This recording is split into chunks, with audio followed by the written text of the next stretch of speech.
welcome to Phoenix, Arizona for the start of this year's 16-race Formula One World Championship. And I confidently predict that it's going to be a season with more drama, impact and excitement than any we've had for years. Because there are new cars, new drivers, new engines, new rules, and a host of driver moves from one team to another, including the return of Nigel Mansell from Ferrari to Williams, for whom he won 13 of his 16 Grand Prix victories. This is a very important and very significant year for me, but the most thing is, and I'd like to say this to all the people out there, is that we've come back to enjoy. You see, Patrick Head, Frank Williams and myself all agreed unanimously that almost at the top of the list, no matter what happens, if the engine goes or the gearbox goes or something happens with the car or I make a mistake, we come back fighting the next day and we all enjoy. And enjoy motor racing, because there's an awful lot of teams in the pit lane haven't been enjoying motor racing for a long time. There are new rules governing driver conduct this year, thought by some to have been inspired by forceful driving by Ayrton Senna, but he disagreed. If you are ahead most of the time, if you are on pole positions more than anybody by far, if you lead races and laps from races more than anybody by far, you are always focused. You are always the focus of attention of the TV cameras and by consequence the world. 1991 sees one of the most exciting reshuffles yet of the driver pack, though not for McLaren, who continue with world champion Ayrton Senna and Gerhard Berger. Arch rivals Ferrari have signed the dauntingly brave young Jean Alesi to complement the experience of Alain Prost, and the resultant battle for supremacy will be fascinating. He takes the place of a re-inspired Nigel Mansell, relishing the prospect of unquestioned #1 status back at Williams, where Riccardo Patrese remains as a dependable teammate.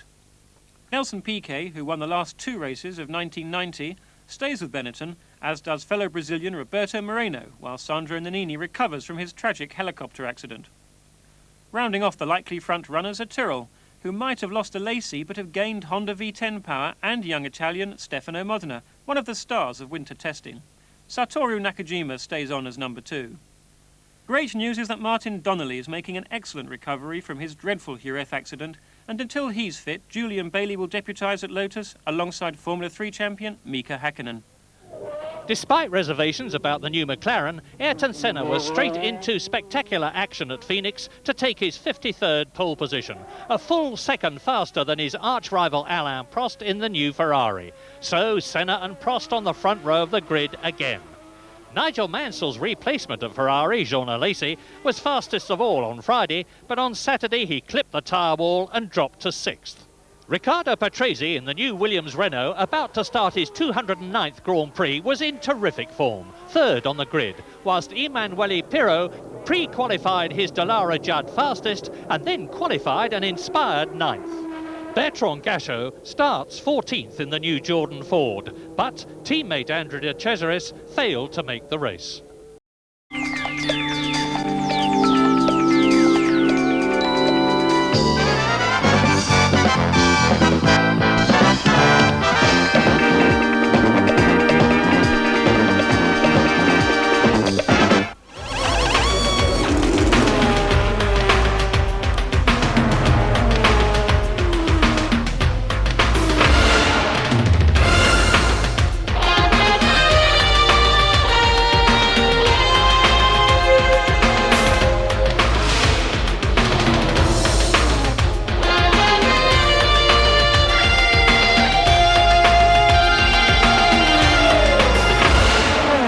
Good evening and welcome to the first race of the 16 Grand Prix that will determine this year's World Driving Championship. Tonight the action comes from the United States, the street circuit of Phoenix in Arizona. Now throughout the off-season many changes have taken place, giving a new look to a number of teams as well as new cars that will face the task of qualifying for the season's races. To take us through all of the changes, and here's our resident champ Alan Jones. Nice to have you back again. Gee, this looks to be a good season. It does, Des, yeah. We've got a few driver changes, some new cars appearing in the field. It's going to be a real interesting one. I think McLaren may have lost the enormous advantage that they looked like having last year. Well, Ferrari was slowly catching up, but I think we're going to see a few other marques now biting on their heels. New car in the shape of a Jordan, it's been called, and a lot of talk about it. It's been pretty impressive in sort of unofficial practice. Yeah, it's a pretty little car. If it goes anywhere near as well as it looks, it'll certainly be very competitive indeed. It's owned by a guy called Eddie Jordan, who was actually Jean Alesi's manager, and Eddie's a real ducker and diver and a wheel and dealer from way back, and he's done very well to put the team together and get the sponsorship that he has. Williams, a new car that looks very similar to the Benetton in some ways. And also Leighton House last year, and that's by no mistake. They've got a guy called Adrian Newey, who's a very clever aerodynamicist. Whilst Patrick Head is a fantastic engineer mechanically, I think he recognised that Adrian is a very good aerodynamicist and has always been able to make a very slippery car. We saw last year that the Leighton House was always one of the quickest cars in a straight line, even though it didn't have one of the most powerful engines. And even in qualifying for today's Grand Prix, we note that the Williams are the quickest cars in a straight line, so he's obviously brought his skills there. The Lotus too have gone back to a traditional green and gold, the colours of course that Jim Clark carried so successfully so many years ago on a white background. Car looks smart, but a lot of people think they're going to struggle. Well, yeah, I mean the car may look smart, but it hasn't got any sponsorship on it, and I guess a very pretty car is one that's full of sponsors. The owner and organiser of the team now is Peter Collins from Sydney, an Aussie. He actually run the Benetton team for a number of years, a real good little operator, and I don't think it'll be too long before those cars are back in a really competitive mode. Engine-wise, Ferrari, a brand new package that I know Prost is very happy with. Yamaha are back in, and Honda, new engines there as well. Yeah, McLaren have got the V12. They've given Tyrrell last year's engine, the V10. In fact, that caused a bit of aggro because Senna was a little bit dubious about whether the V12 was going to be as good as the V10, particularly on the street circuits, and passed a comment that perhaps they should have got the V10s back until they really sorted out the V12s. Tyrrell was a little bit disinclined to give them back and said, no, well, I've done the deal, I'm keeping them. I think Honda will get the V12 going exceptionally well. I mean, Senna's whacked it on pole and by over a second, so that speaks for itself. Ferrari have come up with a really good package. I think, as ever, they're going to be super competitive and they'll go from strength to strength. Alesi, the new driver for Ferrari, well, I think he'll be a bit of an entertainment this year, quite frankly. He's quite fiery and I think he should put up some good drives. A lot of pressure on him at Ferrari. That press can be unforgiving. Oh, they'll slaughter him. I mean, you know, with Ferrari, if you win, it's the car, and if you lose, it's you. And if you read your own press, particularly the Italian press, you know, I mean, unless you've got a very strong character, you'll go out and slash your wrists. All right, comments from AJ on this year, as we've said, could be one of the most exciting for some time. Perhaps the McLarens and the Ferraris won't have it all their own way. So let's now check the grid for the first race of the season, AJ. Okay, Daz, well, as you can see, Ayrton Senna's thrown it on pole yet again for his 53rd time in his career. Quite an outstanding performance, and over 1.1 seconds quicker than his old sparring partner Alain Prost in the Ferrari. Patrese out-qualified Nigel Mansell in the Williams, which is a fantastic effort, and PK and Alesi make up the third row. Alesi was actually quickest on the first day, but he hit the wall quite badly, and that's obviously thrown him back a little bit, but certainly he's a charger on these sort of circuits and will be well worth watching as the race progresses. Alan, very quickly, Phoenix is a road circuit, a good circuit? Well, no, the drivers don't like it. They've actually altered it and they've put a longer straight in it, but it's quite bumpy. It's not one of the favourite circuits by any stretch of the imagination by the drivers, but however it is good for Formula One because it is in the backyard of where the world's largest motor manufacturers are, and from that point of view it's... Esclusiva per Italia 1, ci spiegherà un po' quale sarà la sua tattica di gara. Buongiorno a tutti i tifosi della Ferrari, siamo qui a Phoenix per il primo Gran Premio che tutti aspettavano molto. Sono in prima fila con la mia macchina e sono contento di essere qui. Per me è un risultato molto positivo perché non è un circuito dove normalmente sono molto bene, sono molto veloce perché non mi piace molto di guidare tra i muri. Anche abbiamo fatto un grande lavoro questo inverno, ma questo circuito non rifletta molto bene le qualità soprattutto aerodinamiche della macchina. Allora siamo un po' nelle aspettative, abbiamo visto una McLaren molto forte, vicino da noi, ma subito molto performante. Per la gara penso che sarà un po' diversa dalle qualifiche. Per me la mia macchina è molto meglio con le gomme da gara e normalmente il gap, la differenza della McLaren e la nostra macchina dovrebbe essere molto di meno, o è possibile che siamo un po' meglio. L'unico problema su questo tipo di circuito è che è molto difficile da superare, soprattutto c'è due punti dove la McLaren è molto meglio, c'è un punto dove c'è un hairpin, una curva molto lenta, e soprattutto la curva prima del box che condiziona tutta la rettilinea. In questo punto la McLaren è meglio, allora sarà molto difficile da superare, ma la gara sarà molto lunga, abbiamo piccoli problemi di freni, non sappiamo ancora bene se dobbiamo fermare per le gomme, perché la prima gara sarà molto difficile di fare una tattica molto giusta, io devo vedere secondo le condizioni di pista, ma sono ottimistico, sono in grande forma fisica, la gara di 2 ore non mi fa paura, ci vediamo dopo la gara, speriamo con un successo, ma con 16 risultati quest'anno dobbiamo fare i punti assolutamente, non devo andare 100% per la vittoria, se non è possibile è meglio di fare i punti. Grazie a tutti, buongiorno. Protagoniste non solo le Ferrari, come dicevamo, non solo le McLaren, ma le Williams e soprattutto il nostro Riccardo Patrese, veterano fra i piloti di Formula 1. Un pilota che proprio qui a Phoenix potrà dire la sua. Ascoltiamolo anche lui a pochi minuti dal via su quello che potrà essere la sua prestazione sul circuito cittadino dell'Arizona. Allora, cari amici lontani e poi vicini quando rientreremo da questa trasferta, eccoci qui per la partenza di un nuovo campionato. Spero che quest'anno abbiate modo di divertirvi con delle prestazioni esaltanti da parte mia, da parte della Ferrari, da parte un po' di tutti, che ci sia un campionato aperto e così tutti abbiano le proprie soddisfazioni. Per quanto riguarda la nostra partenza, diciamo che qui a Phoenix siamo arrivati con una macchina completamente nuova, pochissimi test, quindi abbiamo dovuto un po' soffrire soprattutto il primo giorno di prove, ma oggi ci presentiamo credo con una macchina in condizioni di fare un'ottima corsa, partendo io terzo e Mansell quarto. È una gara molto dura qui, quindi l'affidabilità può anche essere un'incognita, però tutto sommato abbiamo delle riscontranze che ci fanno sperare di poter arrivare alla fine.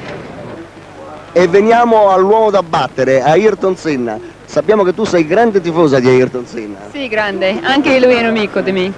Quindi c'è questa unione fra due grandi star, una dello spettacolo e una invece dello sport. Ma è una riunione, ma lui è molto simpatico, molto gentile, a me piace. E a proposito della gentilezza di Ayrton Senna, questa mattina siamo andati nella sua motorhome e lui ha preparato un regalo speciale proprio per gli amici di Italia 1. Vediamolo un po' questo regalo che ci ha preparato. Buongiorno amici di Italia 1, siamo qui pochi minuti dal via e cerchiamo di fare un giro alla pista di Phoenix con la telecamera on board.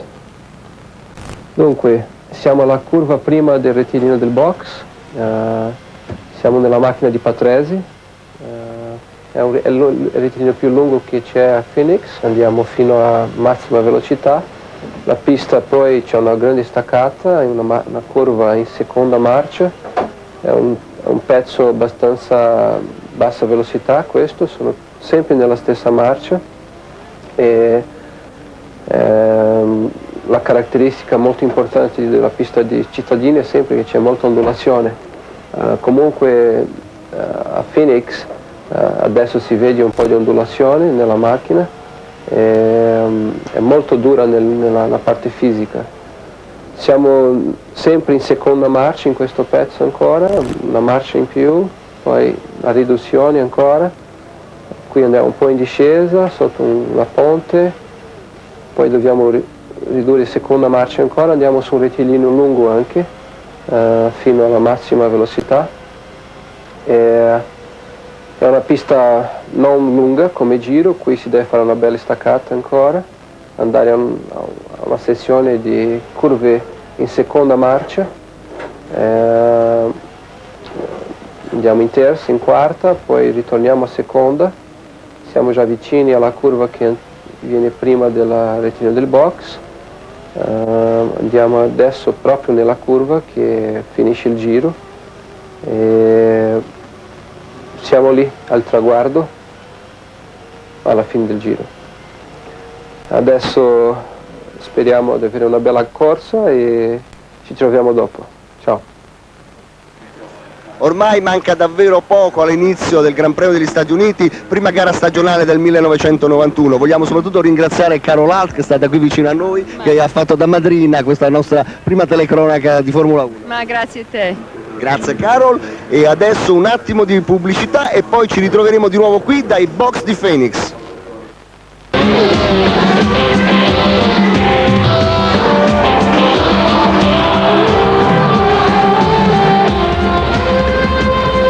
The World Championship Team. Stay with us. The World Championship Team. Stay with us. Motor racing has long known the cold brilliance of Brazilian Ayrton Senna and the tactical genius of Frenchman Alain Prost, who have dominated Formula One since 1985. Their talents were joined to the McLaren Super Team. But while winning 15 of 16 races, their personalities clashed off the track and their race cars clashed on it.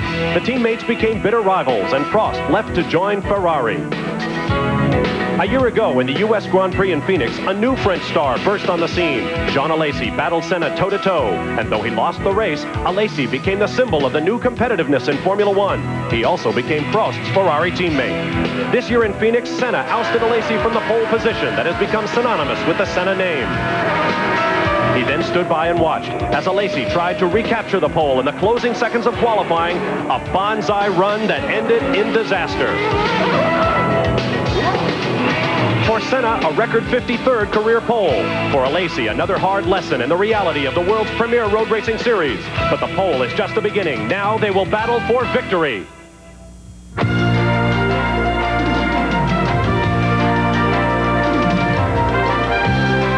ESPN, the world leader in motorsports coverage, presents Speed World. A world engrossed in war just 1 week ago can now turn its attention to the happier stripe of sport.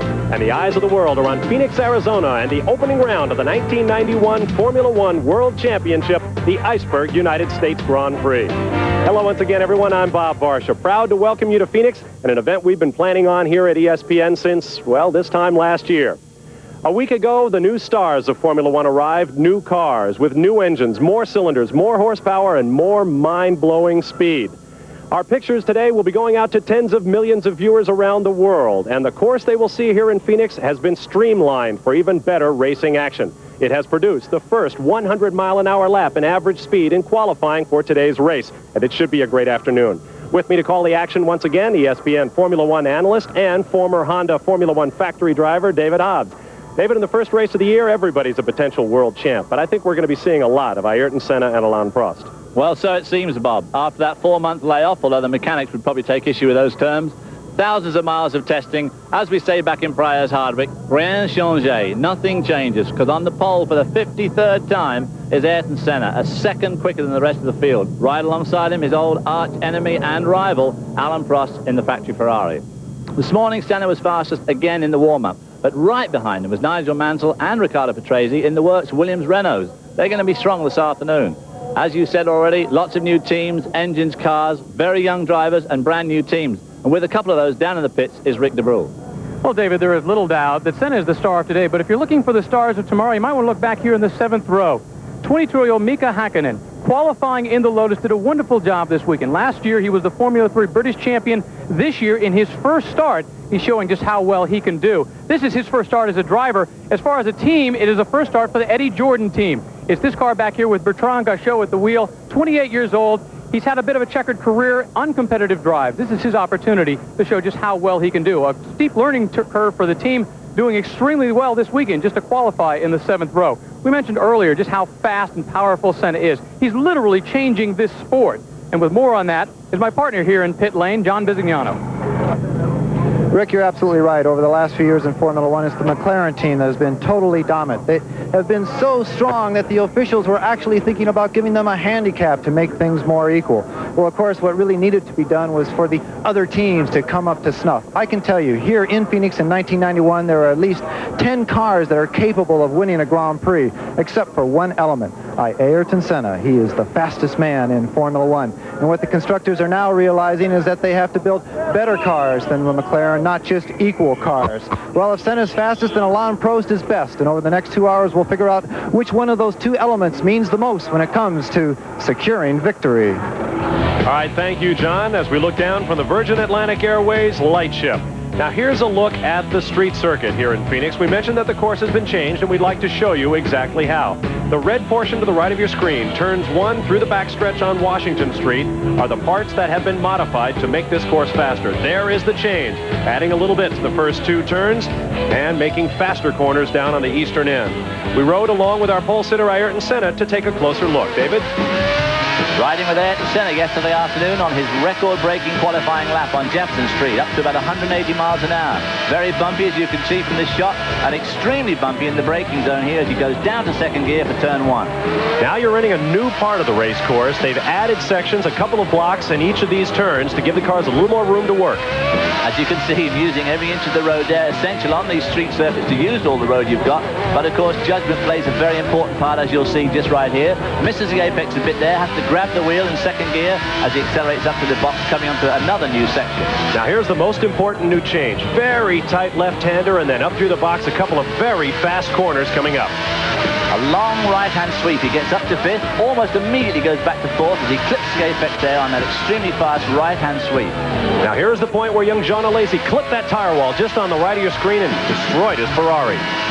Approaching maximum speed now down Washington Street. This is the fastest part of the course, about 185 miles an hour. Hard on the brakes into that very deceptive right-hander. Can't even pick out that corner along the concrete wall. Slower section here. Now we're getting back towards the pit entrance. 2 more corners, and then the most dangerous series of corners of all. This last right-hander here in second, up to third gear almost straight away. Now here's a double apex. Gets right close to the apex there, and here, and swings wide. Crosses the line, 160 miles an hour, new course record yesterday afternoon. And that course record at just over 102 miles an hour in average speed, touching 170 on the straightaways. We'll be back to line them up in Phoenix.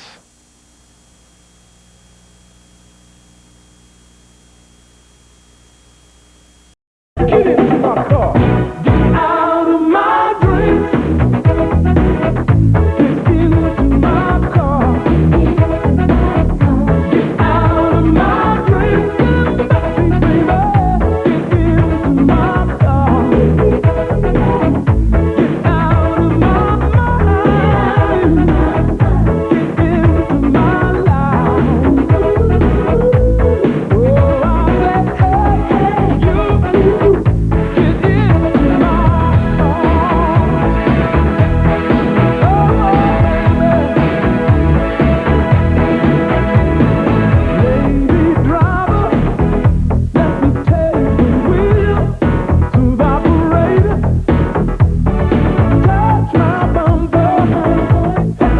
hey,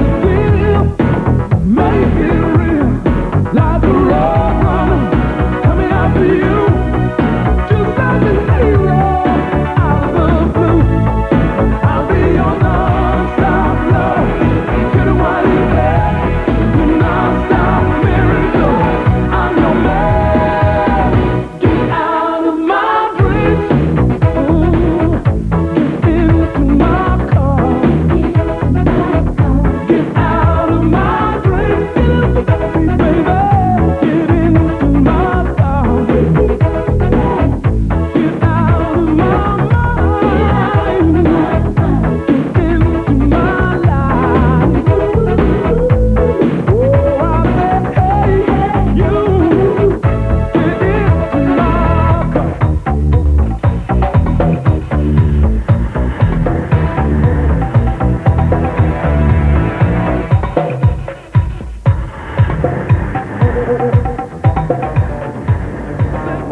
Among that list, several new names to Formula One, including Lotus driver Mika Hakkinen. We caught up with him after his brilliant qualifying performance. I surprised myself a little bit. But also, before I went to second qualified, I did really tough concentration before I went out, and it helps a lot. And also, the Team Lotus did excellent job. They worked really hard to make car good, and it was quite nice.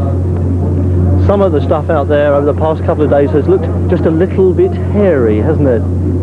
Yes, that's right, yeah, a little bit. You said before we came to Phoenix that you don't use the brakes much on the Lotus. I guess that's different here at Phoenix, isn't it? That's right, yeah. This Phoenix circuit is very complicated. It's very difficult because it's a street circuit. And it's especially difficult because under braking it's really pumpy. Corners not so bad, straights not so bad, but under braking some places it's so pumpy, it's unbelievable. And you have to make really good chassis to under braking point, and it's a bit difficult to ask because before we came here on the Phoenix we did actually 2 hours running in a car, and it's quite a little. Another new name is Mark Blundell, about to start his first Formula One race in a Brabham. Before they left for Phoenix, John Watson joined Mark for a round of golf. Phoenix is going to be a new experience. I mean, we've had a little bit of experience with street circuits, with 3000, that sort of thing, but not with concrete walls. So. No. But you realise, in fact, you're a bit of an endangered species. You're the first Englishman to get a drive in a British Grand Prix team on merit. Now, how did all that come about, do you think? Well, yeah, obviously that is a bit of an endangered species these days, you're right. I mean, obviously having that Williams test contract helped me out an awful lot. I mean, I have to give a lot of thanks to Frank and Patrick there. I mean, they pushed me a hell of a lot. Also Brabham, they've made a gamble. They've took a bit of an flyer on me, made a little bit of an investment, I feel. So it's just down to me now at the end of the day to pull it all together and sort of, you know, make the dream come true.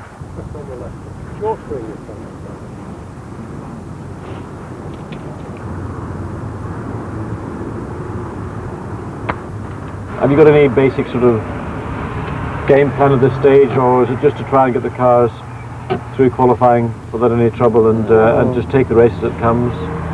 Take the race as it comes, really. I mean, this car is not our ultimate car for the moment. It's like an interim package, so we know in realistic terms that it's not, you know, ultra competitive. So it's just a case of getting in the race, getting a reasonable race set up, and for me, personally, it's just a finish. And if I can get a few sort of Grand Prix distances under my belt, I'll be happy. Then after that, when the new car comes on board, then look to go and score some points. Well, that looked a pretty competitive drive off the tee here. Let's go and play our second shots and see if we can keep it up. Okay.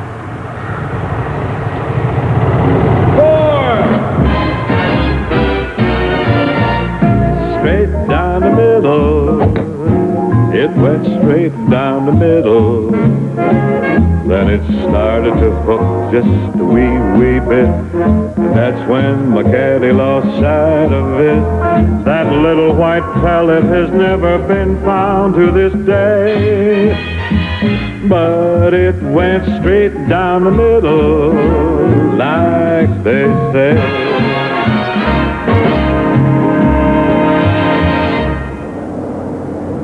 One of these stories on Saturday was the news that Leighton House discovered all three of their cars had been sabotaged overnight. Joint Managing Director Simon Keeble explains what happened. We left about 1:30 this morning, and about 7 o'clock this morning we returned to the pits. Ilmore arrived just before we did, so about 7:15. The mechanics were just finishing off some work on the T car, and they noticed on the front left-hand side wheel that the brake line had actually been cut, and all the material that covers the brake line was all frayed. We looked further and it had actually been cut. The mechanics on Mauricio's car were then doing some work on his car, and we found a cable had been cut on the oil pressure sensor. And then we started looking on Ivan's car, and all the electrical connectors into the injectors had all been snipped off level with the injectors. So we then looked around and there were one or two other bits of damage. Somebody had basically come in, snipped through all the electrical components, snipped through the brake line, and then it just left. It was very unfortunate for the team because it left somewhat unpleasant taste in our mouths, but it wasn't damage that would have been discovered out on the track. We would always have found it before the team had got onto the track, so at least it wasn't too serious from that point of view. One of the strangest stories to emerge in Phoenix. We'll be back here again in a couple of minutes. The race start just minutes away. Well, the clock up and running as Senna goes across the line. At the moment, Alain Prost 122.555 and Senna 122.831. He has a little over 0.3 of a second to find to snatch pole. 300th of a second, I think. Oh, I'll get it right in a minute, 3/10.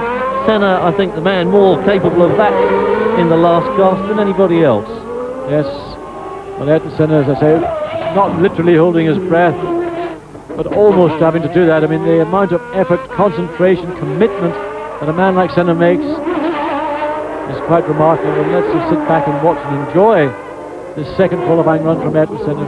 You see, when he goes through that corner, he doesn't pitch the car. He's not as aggressive as we've seen some of the other competitors. And that's the maturity that you're now seeing, Senna. You know, it all really began last year. These qualifying laps that he's been doing really for the last 5 or so years, but they used to be, I tell you, frightening. I used to hold my breath when I saw him. But now he's evolved that qualifying technique and style to such a level that it really does not look like he's going quickly. But take it from me, he is. And coming round that final corner, out onto the straight now, looking for maximum speed as he goes across the line, 121.434, and that is on the pole lap. That was a superb lap. I mean, it didn't look quick.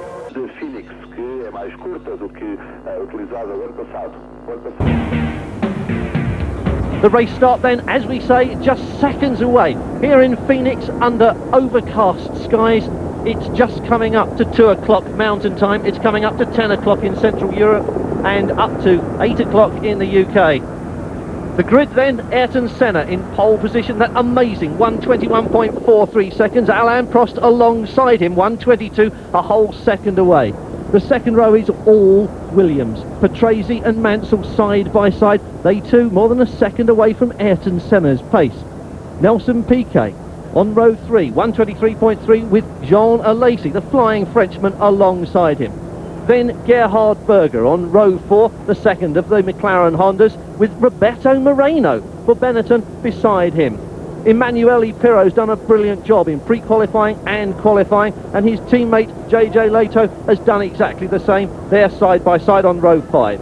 The 6th row sees Stefano Modena sitting alongside Martin Brundle's Brabham Yamaha. Then on row 7, Mika Hakkinen, perhaps the story of qualifying apart from the pole lap, with Bertrand Gachot and the Jordan beside him. Pierluigi Martini with the Ferrari engine Minardi is beside him, and Satoru Nakajima there as well in the Tyrrell Honda. Nicola Larini was the sole Lamborghini to get through pre-qualifying and has qualified for the race and sits beside Ivan Capelli. Eric Bernard for LaRousse is partnering Thierry Boutsen in the Ligier on row 10. The 11th row, Aguri Suzuki with the second of the LaRousse entries, and beside him the sole AGS to get through, Tarquini. Maurizio Gugelmin on row 12, and Leighton House really haven't had a happy time of it so far, with Mark Blundell, who said he was relieved to be there on row 12. The 13th and final row, Michele Alboreto and Gianni Morbidelli side by side, the last of the Minardis, and Alboreto the sole of footwork to get through qualifying. And that's the grid as they form up now, and you can see the traditional confusion on the start line there here in Phoenix. John Watson and I have been in the pits just prior to this, and you can actually feel the tension climbing higher and higher. Yes, Richard, we've seen really an increase in the tension, the pressure throughout the weekend.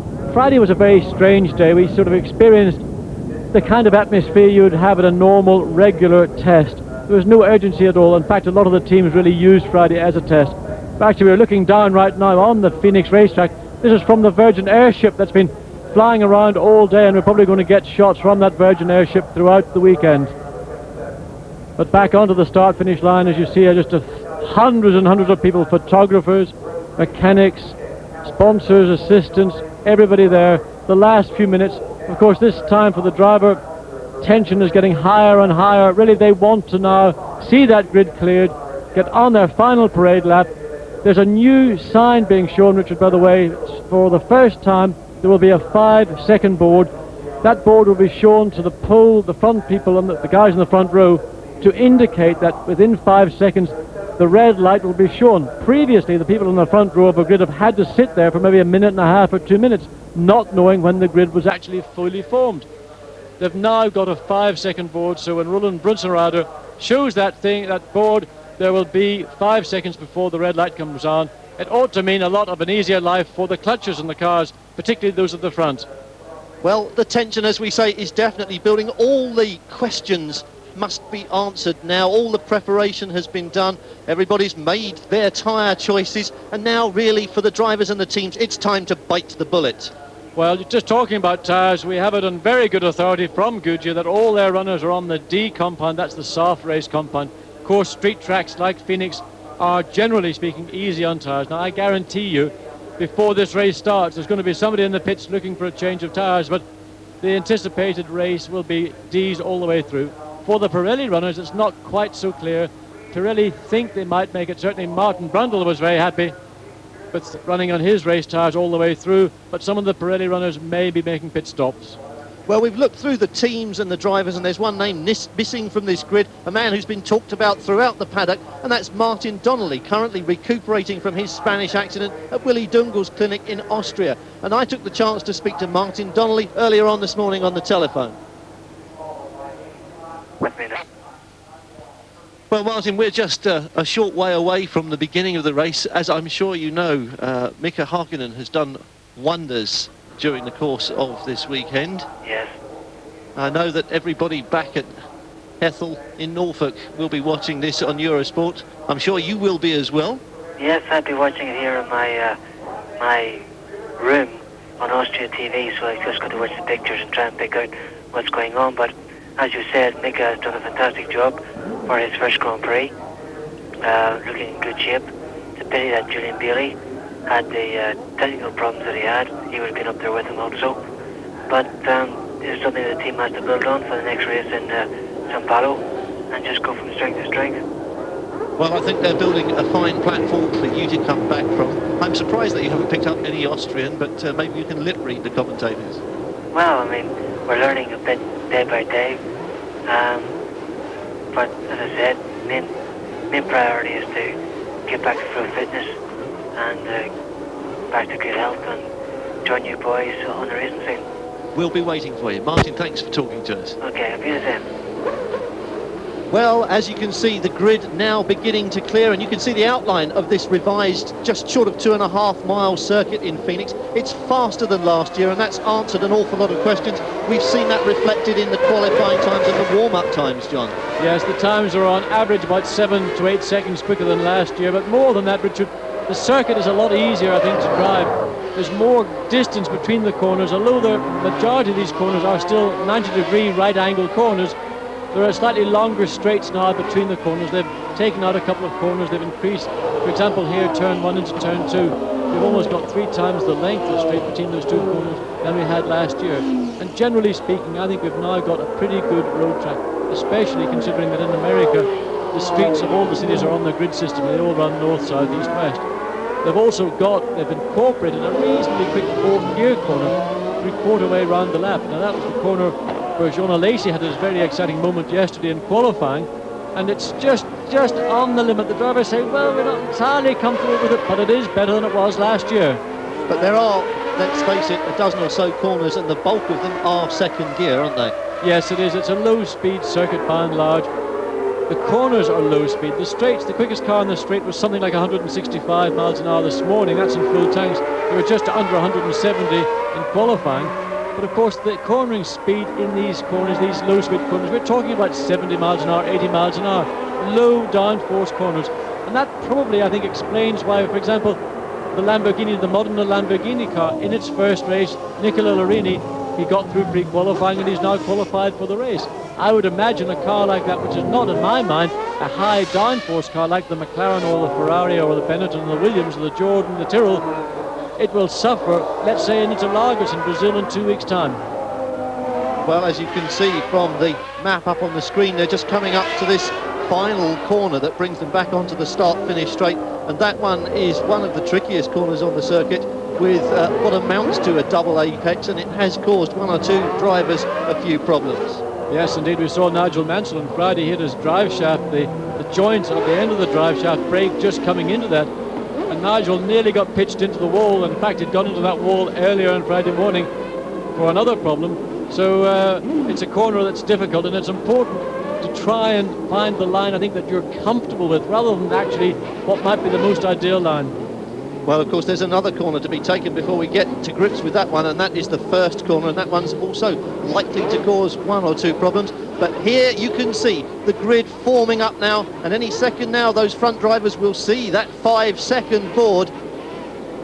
Ayrton Senna sits beside Alain Prost on the front row of the grid, Senna on pole position with a 1-second advantage with that flying lap. But anything could happen now, as the start of the first Formula One Grand Prix of 1991 is just seconds away.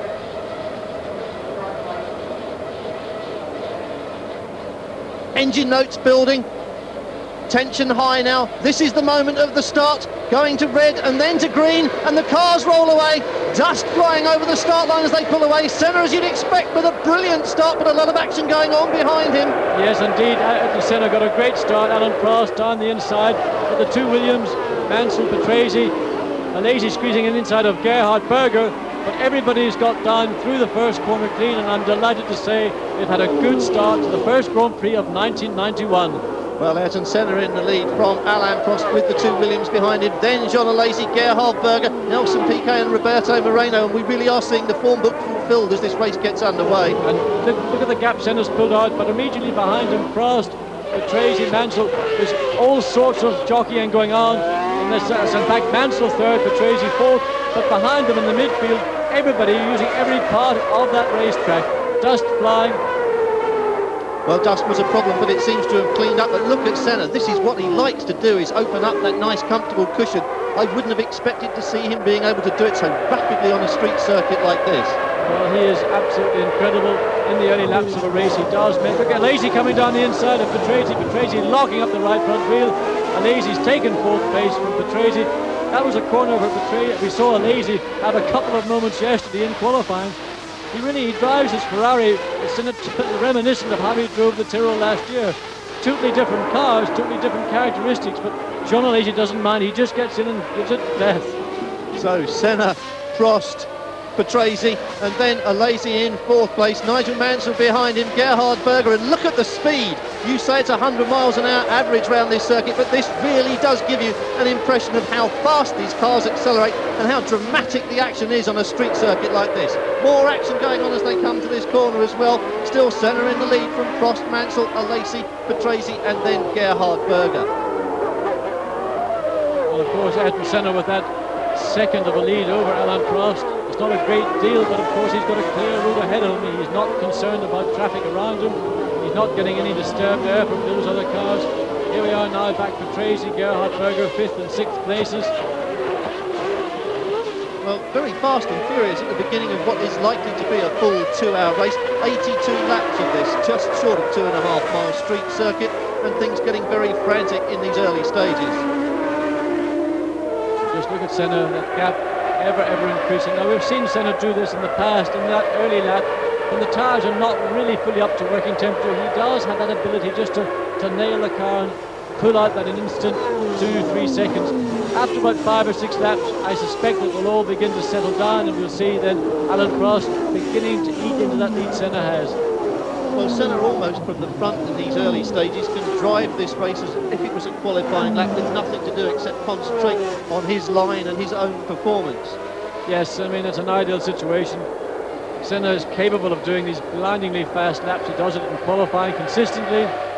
He does it in the early laps of a race, but eventually he will have to sort of concede that you can't drive like that for the entire Grand Prix, and he will actually consciously back off momentarily and then just get into a rhythm, and that's the rhythm he will maintain throughout the race. As I said, we're not expecting to see pit stops, certainly not from the McLaren and the Ferrari. Williams is a little bit questionable because last year their car tended to be quite hard on tyres. Now here we are in car with Alain Prost. Alain Prost presently in second place. There you can see Ayrton Senna's car just ahead of him. This is coming back. We're almost back at the end of the third lap. In fact, this is John Alesi's car, not Alan Prost's car. Alesi currently in fourth spot. We're looking at the rear of Mansell's Williams. Mansell this morning had a problem with this car. This semi-automatic gearbox that they have, similar concept to the Ferrari gearbox, did prove a little bit temperamental. So Williams are not entirely confident about his performance throughout the race, and of course that also affected the amount of running they got with the car here at Phoenix. But Jean Alesi trying to get closer to Nigel Mansell. Mansell almost kissing the wall as he came out of the corner. Well, Nigel Mansell knows a lot about kissing the wall. He had actually done that in qualifying and came close to it when his drive shaft snapped, so he knows how unforgiving this circuit can be. Yes, it is. But this man, Jean Alesi, actually made contact with the wall. He did it yesterday afternoon in qualifying, but it hasn't fazed him at all. All he can see is the back of that Williams gearbox, and he doesn't like that at all. He wants to see the back of his teammate Alan Prost's gearbox. Well, still striking sparks on full tanks. Remember that Phoenix has a street circuit normally used by everyday motor traffic, including trucks and buses, necessarily very, very bumpy. Most of the cars running with an increased ride height, but still we've seen plenty of spots, even on empty tanks during the qualifying sessions. Yeah, the teams will try and run the car, in fact, as low as they can, because there's a performance gain in running it low. But if the car is literally just bouncing like a stone skimming across the bumps, then it tends to make the car very uncomfortable and unpredictable to drive. But Alesi's progress seems to be slightly halted now. He hasn't kept that momentum he had when he got past Patrese. The gap between Alesi and Mansell probably just around about a second. But of course, sometimes a driver likes to assess a situation. He doesn't necessarily keep charging continuously. He has to think and look and see, where am I stronger than the car ahead of me? Where is he stronger than me? You put those factors together and try and work out the best place to pass. But Nigel Mansell is no easy man to pass, and he's not going to concede third place. That little jumped up Frenchman Jean Alesi. We're looking at Ayrton Senna, who, as we've said before, is really the thinking driver. Alain Prost they call the professor, but Ayrton Senna is a man who computes his way round racetracks. He knows, as we were saying, how to harness energy and use it and balance it. Well, he's in fact got a 3.3 second lead over Alain Prost after 4 laps, so it's just under a second a lap he's been pulling out. Look at Alesi, again we keep talking about this young Frenchman in his first season in Ferrari. In fact, Ferrari confirmed only a few weeks ago that Alesi and Prost had been re-signed for 1992. Such is their faith in Alesi, and in fact I'm sure Ferrari look upon Jean Alesi as being their man of the future.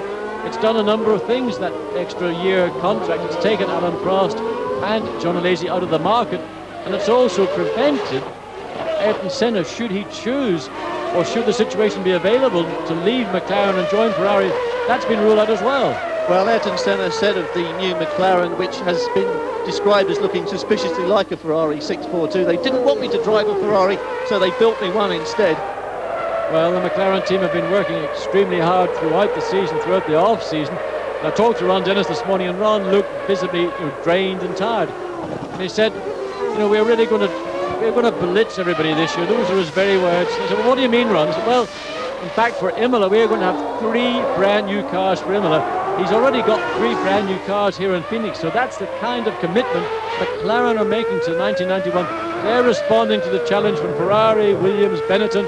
The Tyrrell with the old V10 Honda engine is also going to be a serious challenger. Well, I was talking to Jean Alesi, and he himself knew that this is the first race of a championship when every round counts and there are no points to be dropped. That's the start of the Phoenix Grand Prix. Then join us again in a couple of minutes after this break.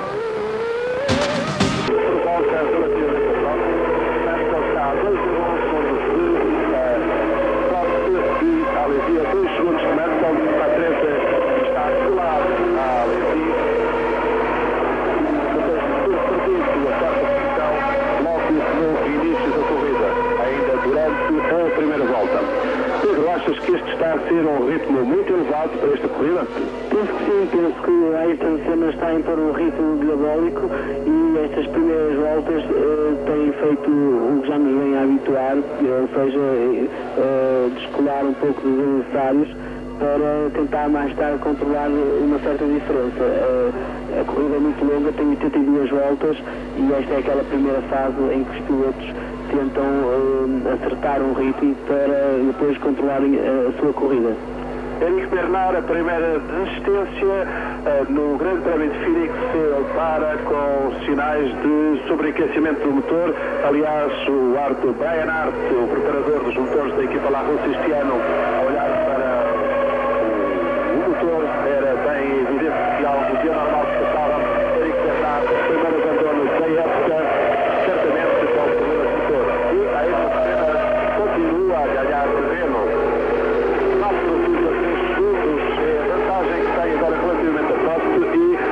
Notou-se agora, nesta travagem do Jean Alesi, que o Ferrari não é um decisor de equilíbrio, tem alguns problemas, sobretudo num circuito como este, que não é muito popular, mas também não é dos piores circuitos de cidade, sem dúvida. Foi uma surpresa para tudo. Não é muito irregular o piso, é até um bom circuito de cidade, não é? Sim, este circuito avisou-me por ser bastante largo e eu estava mais habituado aos circuitos de cidade serem circuitos com mais dificuldades que este. O piso é muito irregular em 2 ou 3 zonas, mas tem avenidas muito largas, como se pode ver agora aqui na imagem, e o circuito em si é bastante característico, tem muitas curvas de 90 graus, curvas muito... Arizona, the leaders have completed 6 laps of this race. Ayrton Senna leads from Alain Prost with Nigel Mansell third, Jean Alesi fourth, Riccardo Patrese is fifth, and Gerhard Berger holds 6th place. While you've been away, you've missed the first retirement of this race. Eric Bernard has taken the LaRousse back into the pits, leaking oil badly, and as we agreed, John, that looks suspiciously like a very blown-up engine. It does indeed. It's one of Brown Hart's brand new Hart-developed Ford DFV engines. Brown Hart has made cylinder heads for that engine. It's virtually a totally new engine, in fact. But look at this, Jean Alesi now under pressure from Riccardo Patrese. Alesi got past Patrese very early on the second lap. Now Patrese's responding. Maybe Alesi's just used those Goodyear tyres a little bit too hard in those early laps. Well, all the Goodyear runners are running on the D's, remember, and Patrese closing in. I was just looking at the back end of that, Roy, and we've got a little spinner here. I can't quite tell who it is. That looks like Hakkinen. Yes, I think it may well be Mika Hakkinen. And that's a terrible blow to this young man in his first Grand Prix after such a brilliant performance during qualifying. And I know that everybody watching Eurosport back at Hethel will be disappointed in that. Yes, it's a straight. He's on the start finish. He's just past the start of the race. I can't quite work out why his car has stopped there, or quite how it came to be stopped there. But something looks like it's locked up rather suddenly. Maybe an engine failure. It could be an engine seize. You can see the black marks just behind. Here we see it now. Look, Mika Hakkinen. Smoke pouring from all 4 tyres. Something went seriously wrong. Something locked up in that car just in front of the Lotus pits. And now, of course, Mika Hakkinen out of the race. His car by the side of the track. That will have to be dragged away. In fact, it has now been taken away safely behind the concrete barriers. But Mika Hakkinen's very, very fine effort in qualifying really has come to nothing. But for everybody at Lotus, the guys that got the car here, the guys back in Hethel, really a tremendous effort indeed from everybody, and a team that really it appeared to be in the brink of going under. It has been rescued, and really, if they can make that car work as well as it's worked in Phoenix, everywhere else, good luck to the team. Well, as we say, a great team effort for Lotus that brought those cars here, and I know they're watching, and I know they're going to be disappointed. Hakkinen surviving that lurid moment very well. We're riding now with Ayrton Senna in the lead, and Senna has already established the fastest lap in this race. He's quite clearly in control, John. Yes, he is, but in fact his lead in Alain Prost has now dropped from 4.4 seconds back to 3.6 seconds. What I suspect is happening is what we said earlier, that Ayrton makes these charges in the very early stages of a race, establishes that lead, then he starts to consolidate, and in fact Alain Prost, who is not traditionally such sort of a greyhound out of the blocks as Ayrton Senna is now beginning to close that gap ever so slightly on Ayrton Senna. But of course, closing that gap on Ayrton Senna is one thing, getting past Ayrton Senna is an entirely different thing. But Senna, really, look how comfortable he is in the car. Everything he is doing with tremendous ease. He's driving just so much within himself that is confidence. That is something that a driver gets through years of experience, but also because the guy is outstanding. We were talking about this, watching him from the cockpit. You can see this enormous economy with which he drives. moves nothing more than it has to be. You don't get any of this arm waving, elbow waving, seesawing that you see with Alesi and with Berger as well in the McLaren. Yes, and well, in fact, just having said that, the gap has now reopened to 4.3 seconds, so maybe there was some traffic somewhere on the circuit that Senna had to slow off, back down for, but now Senna back up to 4.3 seconds. But he's got this fluidity of driving now. He's gone from being what was one time called the enfant terrible of Formula One, just raw speed and raw talent, and is now evolving into an extremely mature and intelligent race car driver.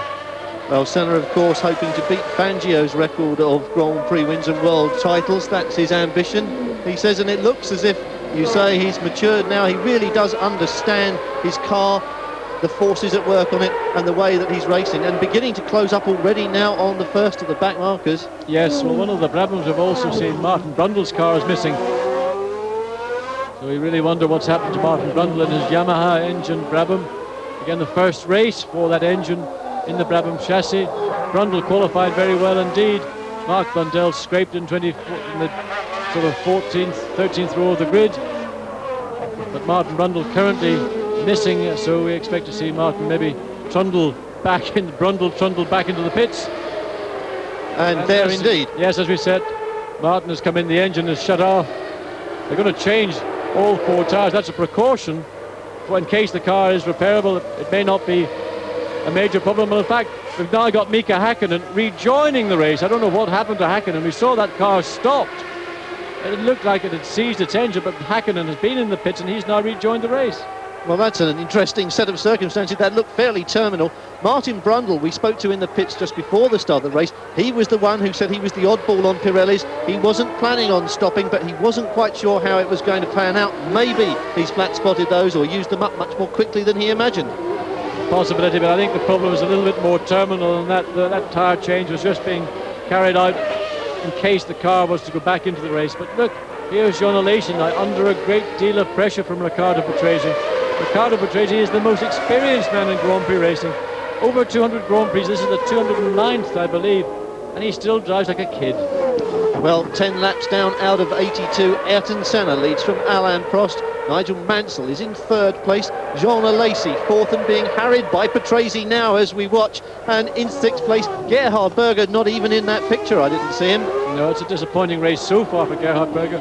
But Patrese now really applying pressure to Jean Alesi. But Alesi really is one of the great late breakers. He brakes when he turns into the corner, and I'm sure his foot's still on the brake when he does so.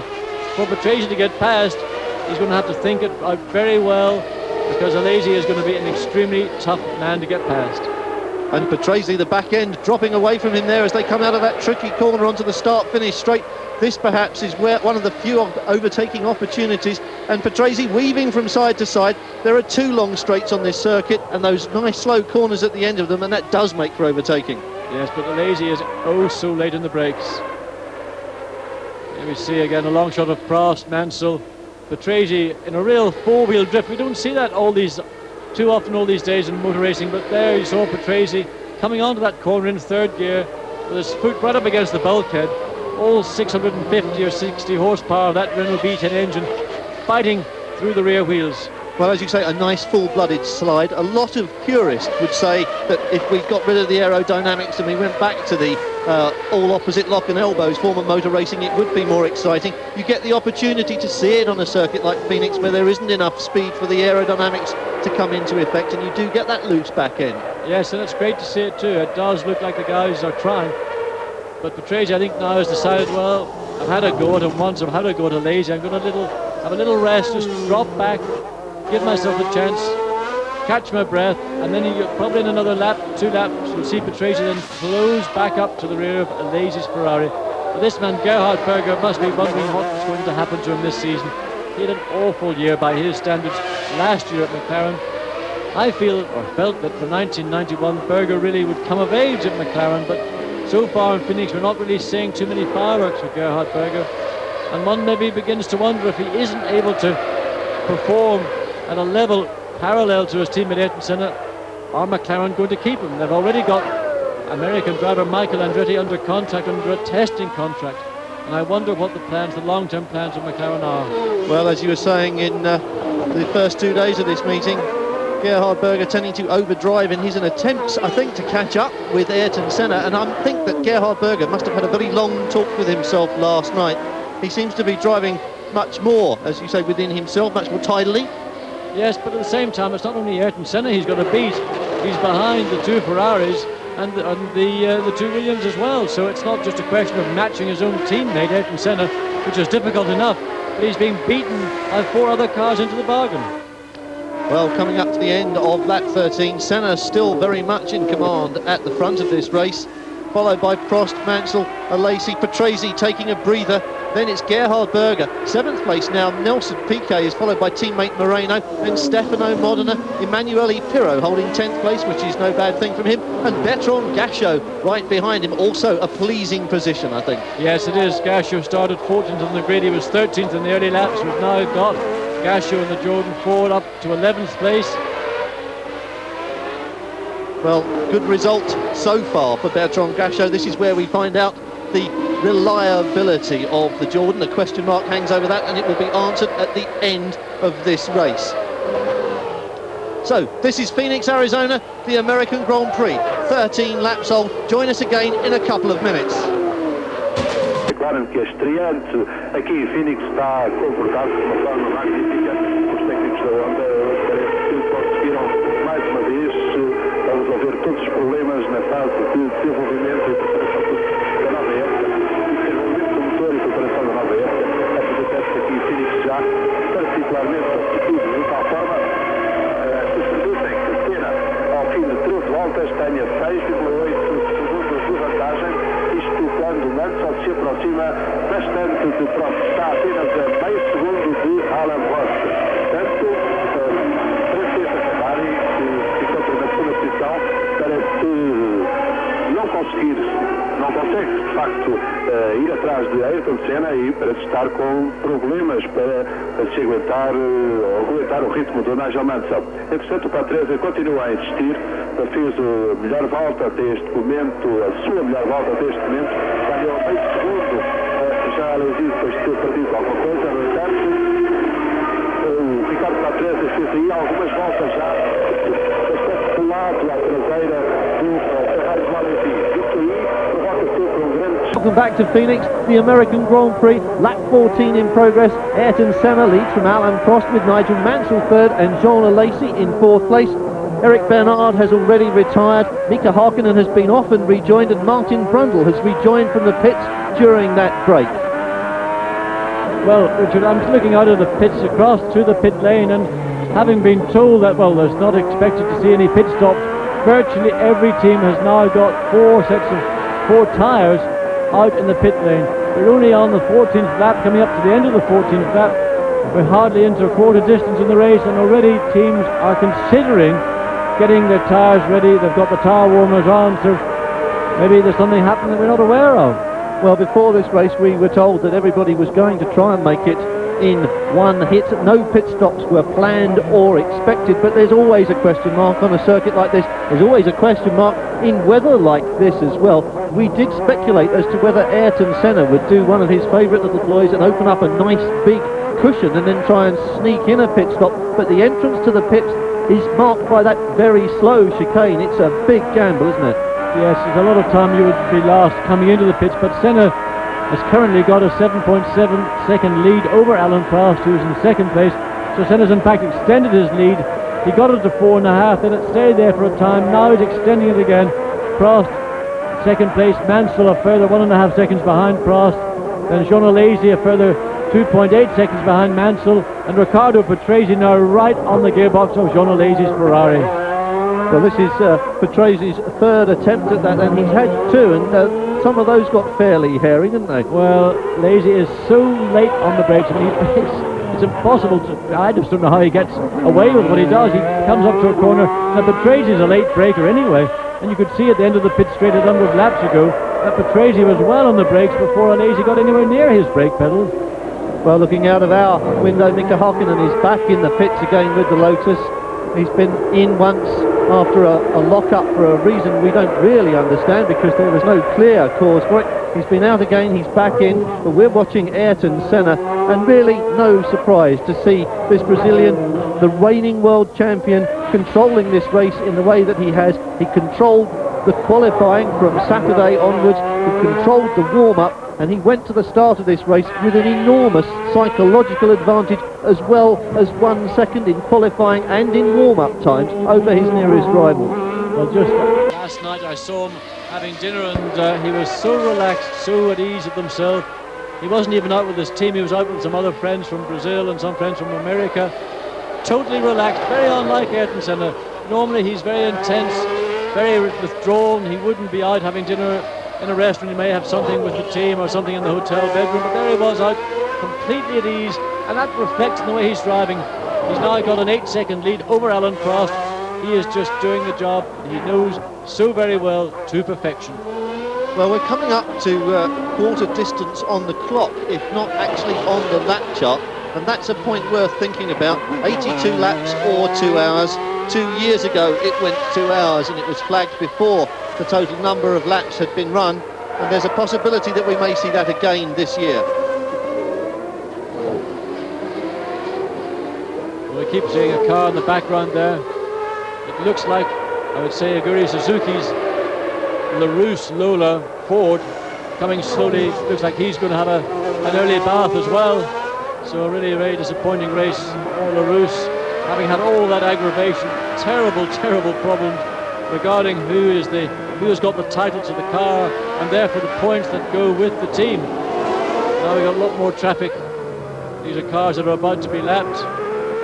This really then could be Ayrton Senna's moment to extend his lead, because he does use traffic very well, doesn't he? Yeah, he's much more decisive, and you can see there Suzuki with John Alesi right behind him. I suspect Suzuki may well be going into the pits. No, he's not. Something obviously not right with his car, because it wasn't running at a particularly competitive pace, but John Alesi now has got to find his way through these back markers. He's also fairly decisive now. Michele Alboreto coming into the pits with his footwork Porsche. John Alesi scraped down the inside of Aguri Suzuki. But of course he's lost, and in fact Riccardo Patrese has now gotten past. We missed that overtaking manoeuvre. Patrese has finally gotten past John Alesi, but Gianni Morbidelli with his Ferrari V12 engine, Minardi in the pits, and that looks like it's going to be a leisurely and long pit stop. I don't think Morbidelli has got much idea of continuing in the race today. There's something more than just a quick stop for tires. In fact, Morbidelli now getting out of the car. So really, rather what we suspected, Richard. First Grand Prix of the year, a lot of teams came here. They were not really as prepared as they would ordinarily be, even for the first race, and it is beginning to show in the reliability of these cars. Well, certainly the pit's starting to get rather busier now. Half an hour into the race, quarter distance on the clock, as we've said, but still on lap 17. And Ayrton Senna leads Alain Prost by 8.8 seconds. And we've now got Emanuele Pirro coming into the pits. In fact, he's decided he's not going to go into the pits. He's driving the car into the box. And that looks like the end of the race. Pirro just having the car now pulled back, and that will be pulled actually into the garage. His race is over, so the first race for the V10 Judd-engined Dallara Scuderia Italia for Pirro certainly looks over, and that was a disappointment, because Pirro really looked like he was going to do a lot of good here this weekend in Phoenix. Well, he and Leto dominated pre-qualifying. They made a very strong presence felt in qualifying. So a shame, as you say. This, though, Alain Prost, the professor at work. Well, he's going to have to use all his professorial abilities, because he's got two Williams now very much within striking distance. But Nigel Mansell and then Riccardo Patrese. And whatever the problem is for Jean Alesi, I suspect it may be a tyre-related problem.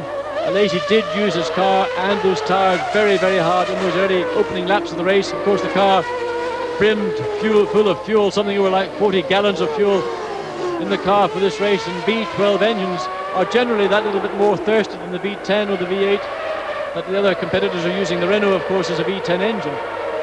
But Nigel Mansell seeking to get closer to Alain Prost, and is actually getting it. He's just, every lap you see the gap is just beginning to close. I was about to say that Nigel Mansell's been keeping a pretty low profile so far. Well, Nigel Mansell's been playing a lot of golf. You too, as we saw, your swing is improving. but Patrese leading teammate Mansell, and as we've said so many times, Nigel Mansell is the man with absolutely #1 status in this team, first claim on the T-car. Riccardo Patrese, more or less, the #2 driver. So, lap 19 of the Phoenix Grand Prix. Ayrton Senna leads Prost, Mansell and Patrese. Join us again in 2 minutes. Sehen Sie, dass man dort eine Konstruktion gebaut hat, die flach wie ein Teller unter dem Spoiler ist. Dadurch wird eine Luftverwirbelung für den Unterboden des Wagens erreicht. Damit diese Konstruktion aber nicht zu schnell verrieben wird auf der Piste, hat man Titanklötze darunter gebaut. Und sobald das Fahrzeug also vor allen Dingen mit vollen Tanks aufsetzt, entsteht dieser Funkenflug, der aber, so sagen zumindest die Fahrer, ungefährlich ist, weil es wirklich atomisierte Metallteilchen oder Titanteilchen sind. Hier kann man es wieder deutlich sehen.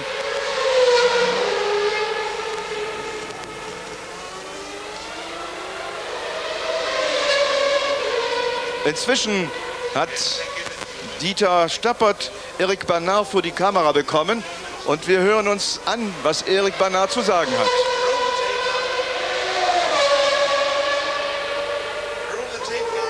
Der erste Ausfall hier im großen Preis von Amerika in Phoenix betrifft den Lola Larousse-Fahrer Eric Bernard. Was ist geschehen? Eric, what happened to your car? I think it's this to know exactly. We received the car very late, just before this first race, and we learned everything. And probably we broke some oil canalization on the engine or something like that. Man kann es. Soweit also das Gespräch mit Eric Bernard. Im Rennen hier hat sich in der Zwischenzeit nichts getan, außer dass Riccardo Patrese immer massiver Angriff fährt gegen Nigel Mansell und gegen Alain Prost.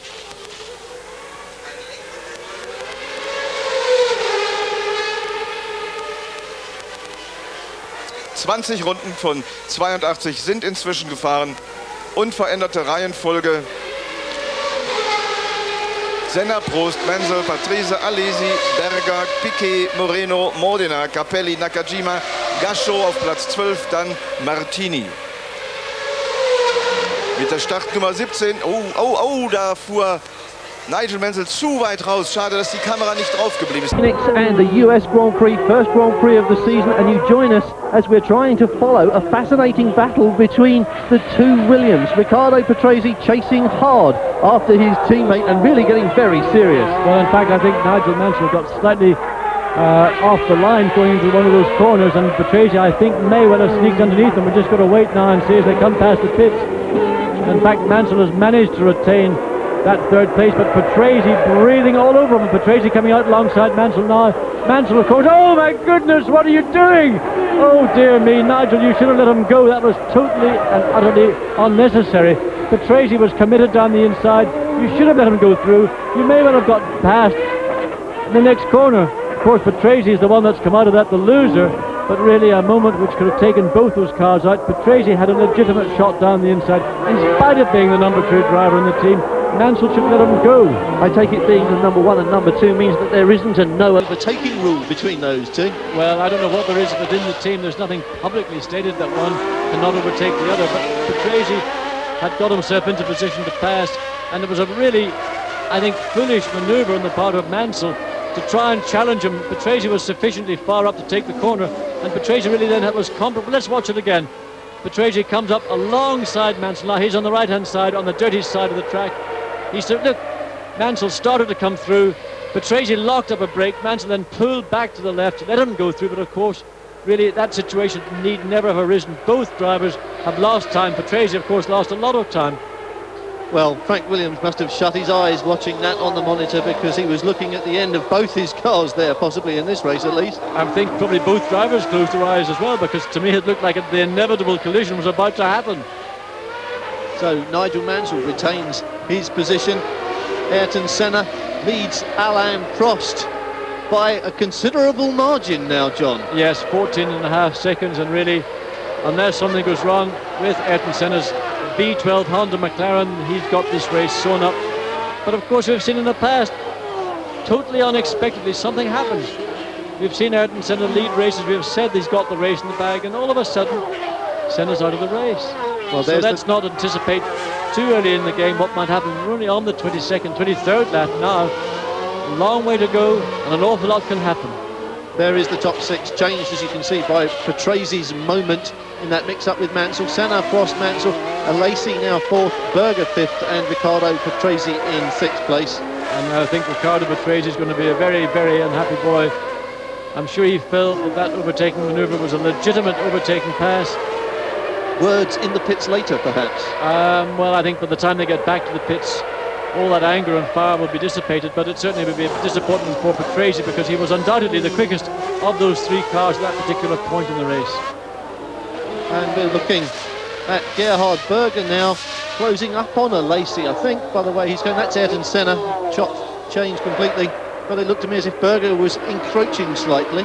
Yes, Berger's beginning to slowly catch the monkey. He's going to need a lot more than that. The one thing for Riccardo Patrese we don't know is, did that manoeuvre cause his tyre, that right front that locked, did it get flat spotted? That means that he wear almost literally a hole through the rubber right down to the carcass of that tyre. If it has done, he's going to have terrible vibration from those front wheels. He may ultimately have to make a pit stop, and of course that's even more time lost.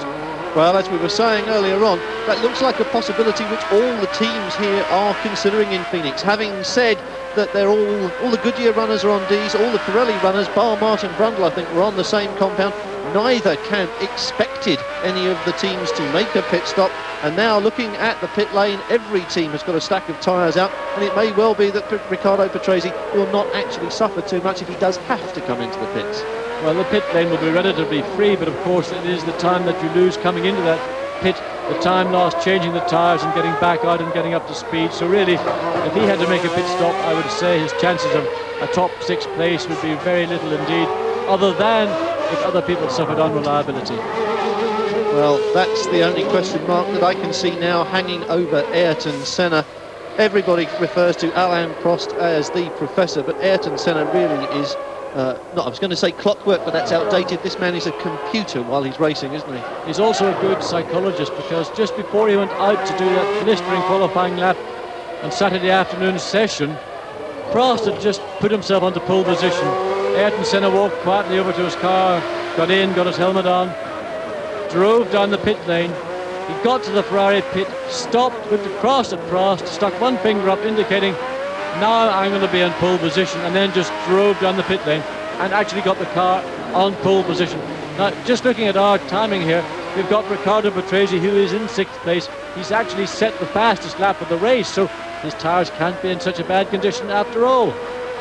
Well, Riccardo Patrese then not heading back into the pits and bearing out exactly what you were saying earlier on. He was definitely the fastest of that little group of three, now currently the fastest thing round the streets of Phoenix. In fact, he's almost 2 seconds a lap faster than Ayrton Senna. Senna now backed off to the 129s and Patrese in the low 127s. Well, Ayrton Senna, of course, with that 15-second cushion over second-placed Alain Prost, can afford to take it slowly. He'll be in touch with the pits by radio, though. He knows what's going on behind him. Patrese's got a long way to go before he becomes a threat to Ayrton Senna. The only person he needs to worry about at the moment is Alain Prost, and he'll know exactly what Prost is doing because he'll hear it through his radio. And if Prost speeds up, you can see that Ayrton Senna will speed up as well. He's done that plenty of time.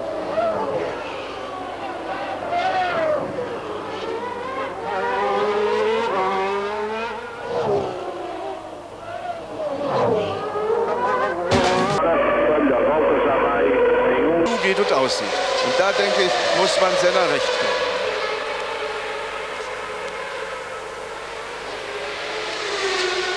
Weitere Überrundungen stehen an. Die beiden Bremen werden gerade überrundet. Martin Brundle doch wieder im Rennen mit der Nummer 8. Das ist allerdings Mark Blundell, also zwei Italiener mit so ähnlichem Namen. Martin Brundle mit der Startnummer 7 und Mark Blundell mit der Startnummer 8. Beide auf dem neuen Brabham Yamaha 12-Zylinder.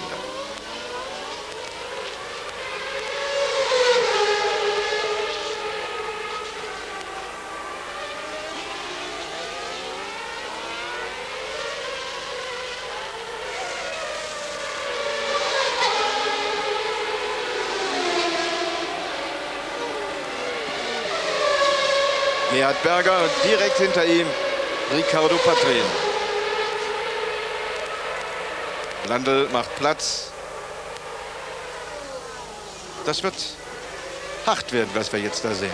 Ferrari gegen McLaren.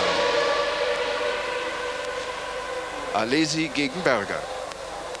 Dahinter Patrese. Also die Reifen scheinen tatsächlich diesen Dreher ausgehalten zu haben. 16 Fahrzeuge sind noch in einer Runde. Alle anderen, also 10 Fahrzeuge, bereits überrundet bzw. mit technischem Defekt an der Box. Back to Phoenix and the US Grand Prix. We're on lap 27. Ayrton Senna leads Alain Prost by a margin now of 18 seconds.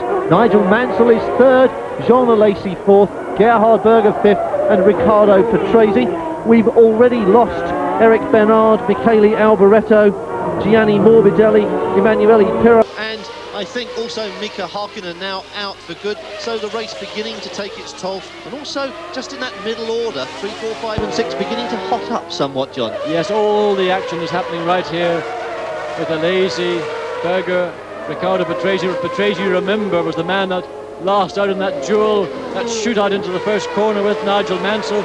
But Patrese is the fastest man on the track, but now he's got up behind Berger and Alesi. He's lost his momentum, so he's now lapping at the same speed that these two cars ahead of him are. And that for a driver is always very disappointing, but also you lose that momentum, you have to find a way to get back up to speed.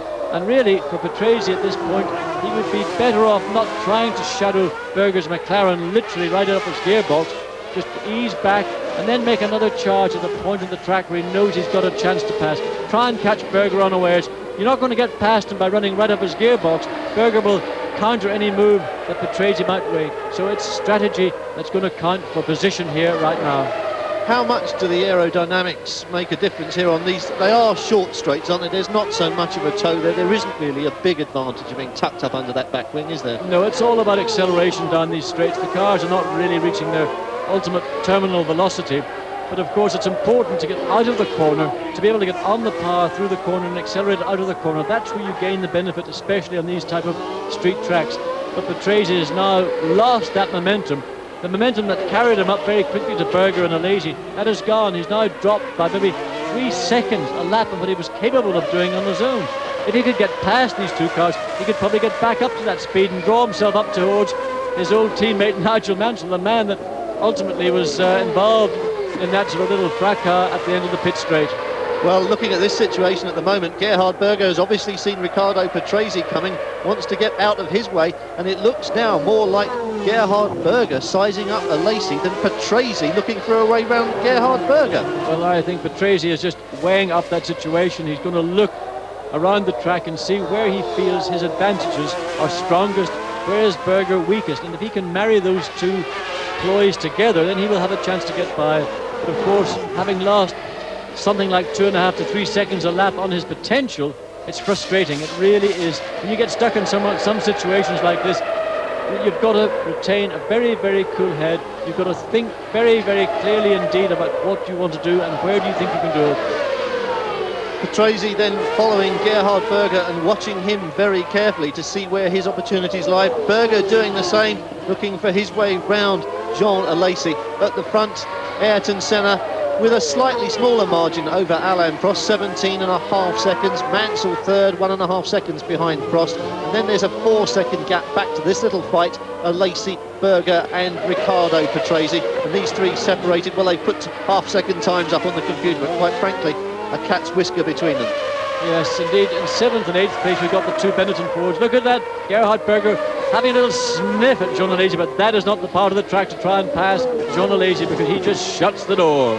But Berger definitely announcing his presence to Jean Alesi and saying, I'm here and I am going to pass you if I can. Maybe that will spur Alesi on, but he has dropped off dramatically from the start. Alesi is much slower now than he was by comparison to everybody else, and that does seem to think that perhaps he's got a little problem that he's dealing with. I think the little problem is he used his tyres too hard in the early laps of the race and he might have just done too much damage.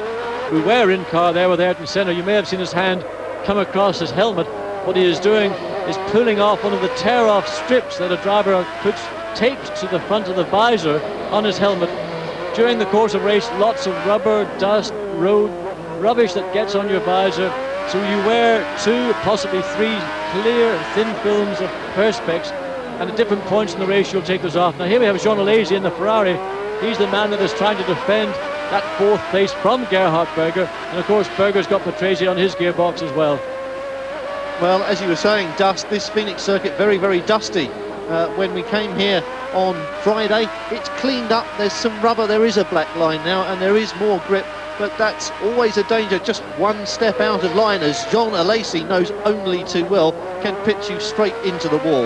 Yeah, but if you get your tyres on the dirty part of the track, it's just like getting onto ice, and the car will be drawn off the line onto the dirty part of the circuit and inevitably into something fairly solid like one of those huge concrete walls which line this Phoenix racetrack.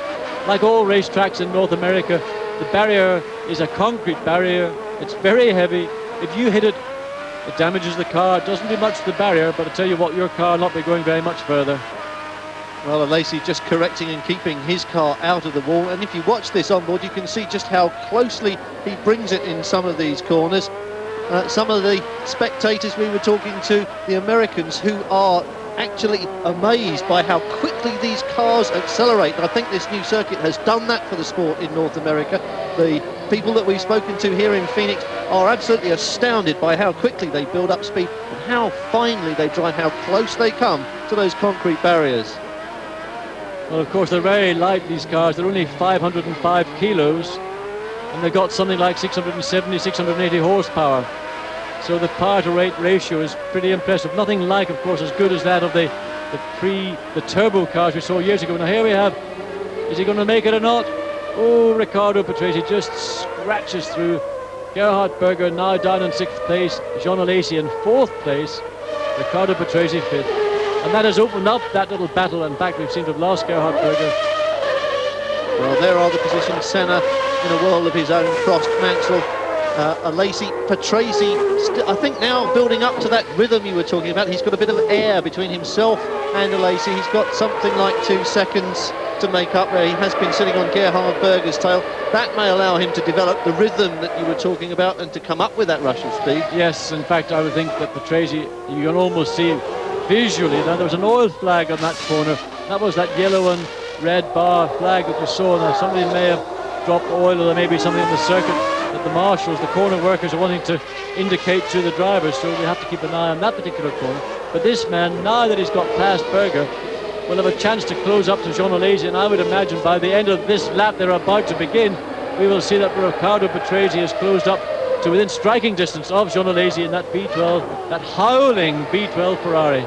Well, yes, you said before you started that you were looking forward to the noise of these engines echoing off these concrete canyons that the street circuits make, and certainly the V12s have a note of their own. And they do, but that V10 Renault engine's also pretty noisy, as well as being pretty powerful. Well, I think that's very much in evidence at the moment. Ayrton Senna leads after 31 laps from Alain Prost, and that gap now 20 seconds. And I think for Ayrton Senna, it's just a question now of sitting back and hoping that his car will take him to the end of the 82 laps. We're coming up to the halfway point. He leads by 20 seconds from Alain Prost. Third place man, Britain's Nigel Mansell. He's just short of a second behind Alain Prost and seems to have stayed there for quite some time. Jean Alesi, 4 seconds behind Mansell, must now be checking his mirrors, looking for signs of Riccardo Patrese, because in 5th place, Riccardo Patrese is back on song and heading towards the front, and I should think anxious to rejoin that battle with Nigel Mansell. 6th place then, Gerhard Berger, who's had a pretty quiet race so far. That's the situation in Phoenix at the moment. Join us after the break, 2 minutes from now.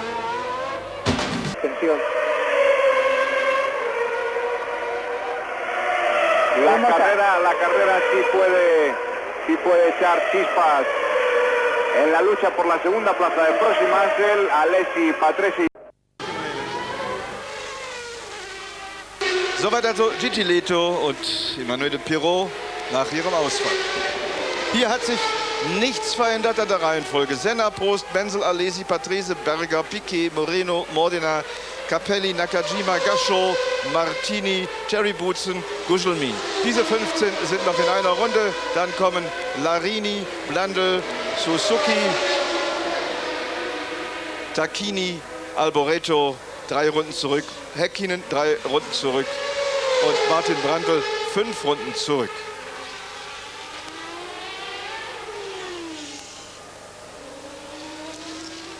Start Nummer 3, Satoru Nakajima, 38 Jahre alt, fährt seinen 58. Grand Prix, konnte zweimal Vierter werden, der Japaner. 1:25,75 war seine Trainingszeit für ihn. War das der 16. Startplatz. Da kommt Bertrand Gachot. Start Nummer 32, 14. im Training, 1:25,70 seine Zeit. 28 Jahre alt ist der in Luxemburg geborene Belgier mit französischem Pass, der in England lebt, der sich selber Europäer nennt. Bertrand Gachot, also der im neuen Jordan Ford fährt, seinen 5. Grand Prix bisher hinter sich hat, während hier mit der Startnummer 3 Nakajima große Bremsprobleme hat. Welcome back to Phoenix. You're looking at Satoru Nakajima, currently in 11th place, who has just been lapped by this man, Ayrton Senna, and that's a mark of how well Senna is doing. Nakajima just overdid the braking, left it a bit too late, ran into the escape road, and when he rejoined the circuit, Ayrton Senna went storming past him. So Senna has lapped everybody up to the 10th place man, which after just 33 laps out of 82 is really going. Well, he's just doing a fantastic job, and look at the ease with which he's driving. We've been in car with Senna, and he's just sitting back. I said to him last night, it was like a Sunday afternoon drive, and he said, well, give me that look and smile, and said, no, not too easy, John, but I know what he meant. Well, Senna has a lead of 20 seconds over Alain Prost. Mansell still third, Alesi still hanging on to fourth, Patrese now just half a second behind John Alesi, so he is inching his way towards him. Gerhard Berger in 6th place, dropping back now almost 3 seconds behind Riccardo Patrese. We've been watching some of the cars further down the field. This, of course, is Ayrton Senna, your leader. But some of the Pirelli cars have been rather disappointing, talking about the 2 Tyrrell Hondas and the 2 Benetton Fords.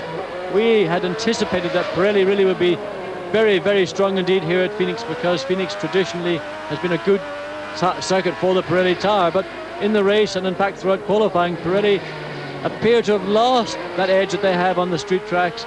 Moreno and Piquet in the Benetton Fords, Stefano Modena and Nakajima in the Tyrrell Hondas have not been terribly impressive. And in fact, I'm not all that impressed this year with the Tyrrell chassis. Now it has got the V10 Honda engine. That engine dominated last year in the McLaren chassis. McLaren didn't have the best chassis, they had the best driver. Now there we see, looks like Mika Häkkinen again in another car, we can't quite, one of the Brabhams possibly. This is a corner just before the start finish, that long, indefinable apex. Something's happened, the 2 cars maybe have touched Häkkinen, well, they're trying to get his car back into the race, trying to get him push started. Well, he's got it going here, we see Häkkinen coming in. Okay, there was a spinner there, looks like Mark Blundell. Häkkinen pirouetted in sympathy. I would give that 8 out of 10, I think. That was a rather nice little manoeuvre. In fact, that was a handbrake turn. Extremely good indeed. Mark Blundell out of the race. His Brabham Yamaha had a problem. I assume he spun coming into that corner.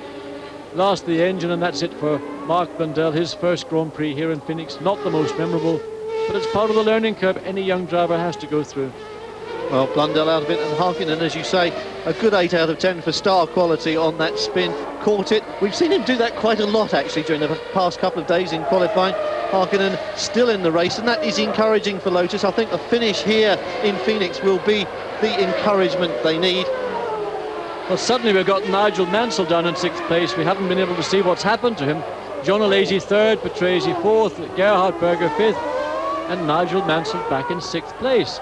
So Mansell, I suspect, has had a little bit of a problem. He may well have done what Patrese did, lock a brake up, had to go down an escape road and, of course, then turn the car around. But maybe we'll have a chance to see it. They may rerun that particular moment that Nigel Mansell must have had.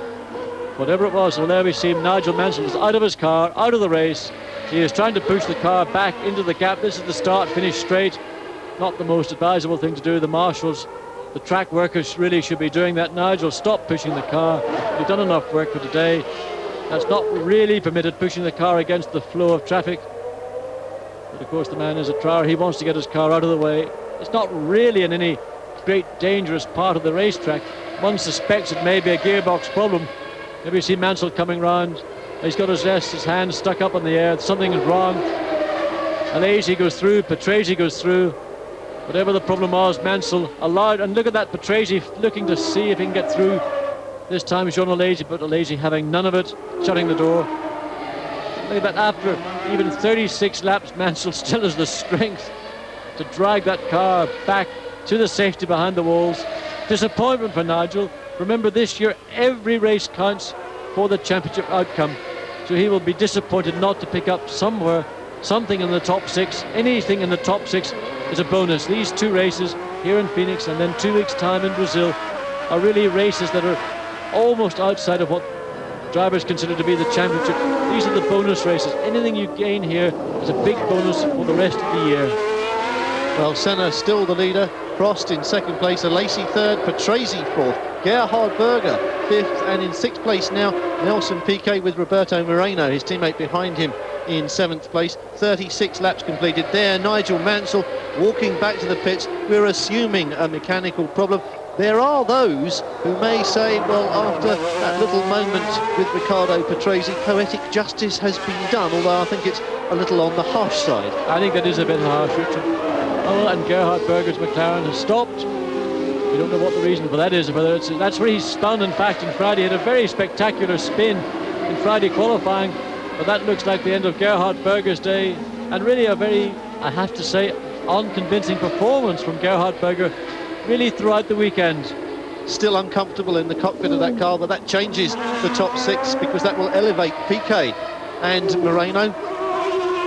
So Berger climbing from the car, and there you can see it now in the point scoring bracket. Ayrton Senna leads from Alain Prost, Alesi 3rd, Patrese 4th, and now the 2 Benettons up into 5th and 6th place. Yes, and Gerhard Berger hand raised indicating he's about to pull off, and that is a mechanical problem, whether it's in the drivetrain, the gearbox, the drive shafts, but I suspect it's something more mechanical, more probably fundamental.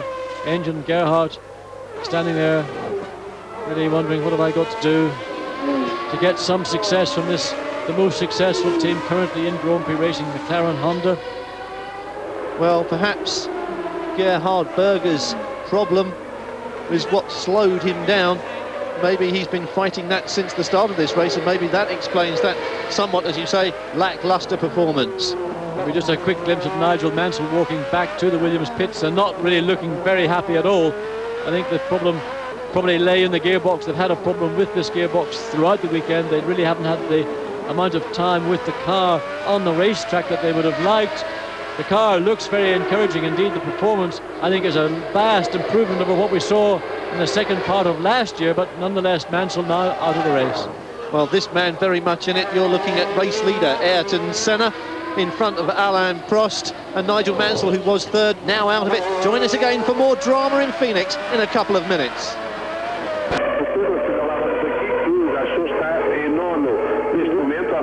Martini, que é 10º com o Minardi Ferrari. O Gachot foi dos responsáveis pela sua não qualificação nas pré-qualificações, não é assim, Pedro? É verdade. E aqui a imagem está aí por cima o carro que tem Gachot, o Jordan, que é estreante, é o primeiro grande prémio que faz, a primeira época, e que fez connosco as pré-qualificações e que muito bem, vai no 9º lugar, depois de qualificar também de uma forma muito forte, e de manhã fez as pré-qualificações connosco, o que quer dizer que a Colónia está a lutar nas pré-qualificações com carros bem fortes e que andam bem a meio da tabela da qualificação da Fórmula 1, não é o caso dos Jordans e dos Dallara, que fizeram o 8º e 9º tempo para a grelha. Entretanto, verifica-se uma aproximação de Jean Alesi a Alain Prost. Alesi ganhou mais de 1 segundo a Prost na 38ª volta. Os dois estão agora separados por 2,3 segundos. Entretanto, com esta bela performance, Alesi... Where it's 3 in the afternoon by mountain time, which means this race is halfway over on the clock. 39 laps completed out of the 82, and the drama has just begun. If you've just joined us, then you won't know that both Nigel Mansell and Gerhard Berger have retired with mechanical problems, or what look like mechanical problems, in the last couple of minutes. Race leader at the moment is Ayrton Senna with a 21-second lead over second place Alain Prost. In third place, Jean Alesi for Ferrari. Riccardo Patrese now fourth with Nelson Piquet and Roberto Moreno, the Benetton teammates, fifth and sixth. And now the drama really beginning, although perhaps not for Ayrton Senna, because as far as I can tell, he hasn't had a single dramatic moment since the flag dropped. Everything has gone exactly to the Ayrton Senna game plan here in Phoenix, led from the lights going red to green. No one has challenged him, no one has really looked like challenging him. He's just really playing with Alain Prost now, who's in second place. He in fact has just set the fastest lap of the race on that 39th lap. 1 minute 27.153. Of course, that's a new lap record here at Phoenix on this revised circuit. But really, he's just doing what he wants to do with the rest of the field. He's got no pressure whatsoever. If he feels like throwing a quick lap in just for his own pleasure and satisfaction, he does it. He can back off a couple of seconds a lap, take it easy, survey what's going on, have a quick chat to the team. In the pits, probably Ron Dennis, giving him all the information, all the telemetry in the pits. Of course, they can monitor exactly what goes on in that Honda V12 engine. Senna's got all that information readout on his computer within the car, but of course, if there's a problem, whatever that problem happens to be, it would flash up very clearly indeed. But the team monitoring everything that engine does. It's just incredible, the technology that is now being applied in Formula One by people like Honda, Ferrari, Renault. And here we've got a bit of a battle again. Jean Alesi beginning to get pressure from Riccardo Patrese, and look at Alain Prost, only maybe a second and a bit ahead. Mika Hakkinen packing the race. This guy, you've got to admire his spirit. He's just a real racer. He's like all the Finns from Keke Rosberg, JJ Leto, Mika Hakkinen, puts his hand up, lets Alesi through, lets Patrese through. Very good from a young driver in his first race. I'm very, very impressed with Mika Hakkinen. Many a driver, more experienced, would probably have given up, but the guy is in there and going for his life. Well, Nicola Larini in the pits with the Lamborghini. Mika Hakkinen, as you've just said, John, during the course of this race alone has made more comebacks than Lazarus. He's been resurrected 3 times to my certain knowledge, and there is clearly a problem with this right rear wheel, and it looks as if it's just not going to come off. I think sometimes the nut, the wheel gets so hot that the drive pegs on the hub, that's the thing that holds the wheel to the suspension on the car. Metal expands, you get an unequal expansion. Now they've got it off, put it back on again and put the nut on. There was lots of time lost by Larini. Another new car, another new team. Look at the steam, the engine's boiling like a kettle. Anybody want a pot of tea? Well, Larini shaking his head there as he was sitting in the pits, obviously not very happy with that, but nothing to be done about it. He rejoins, and look at this.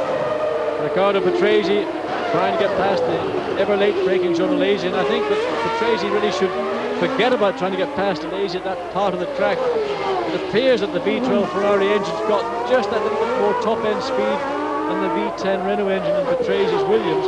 There are other parts in the circuit, I think, where possibly he might have a chance. He's going to have to work it out, think about it, and then do it and catch Alesi unexpectedly. Alesi is alerted to the places that Patrese has been trying before, and there we see those that look like the Ligier.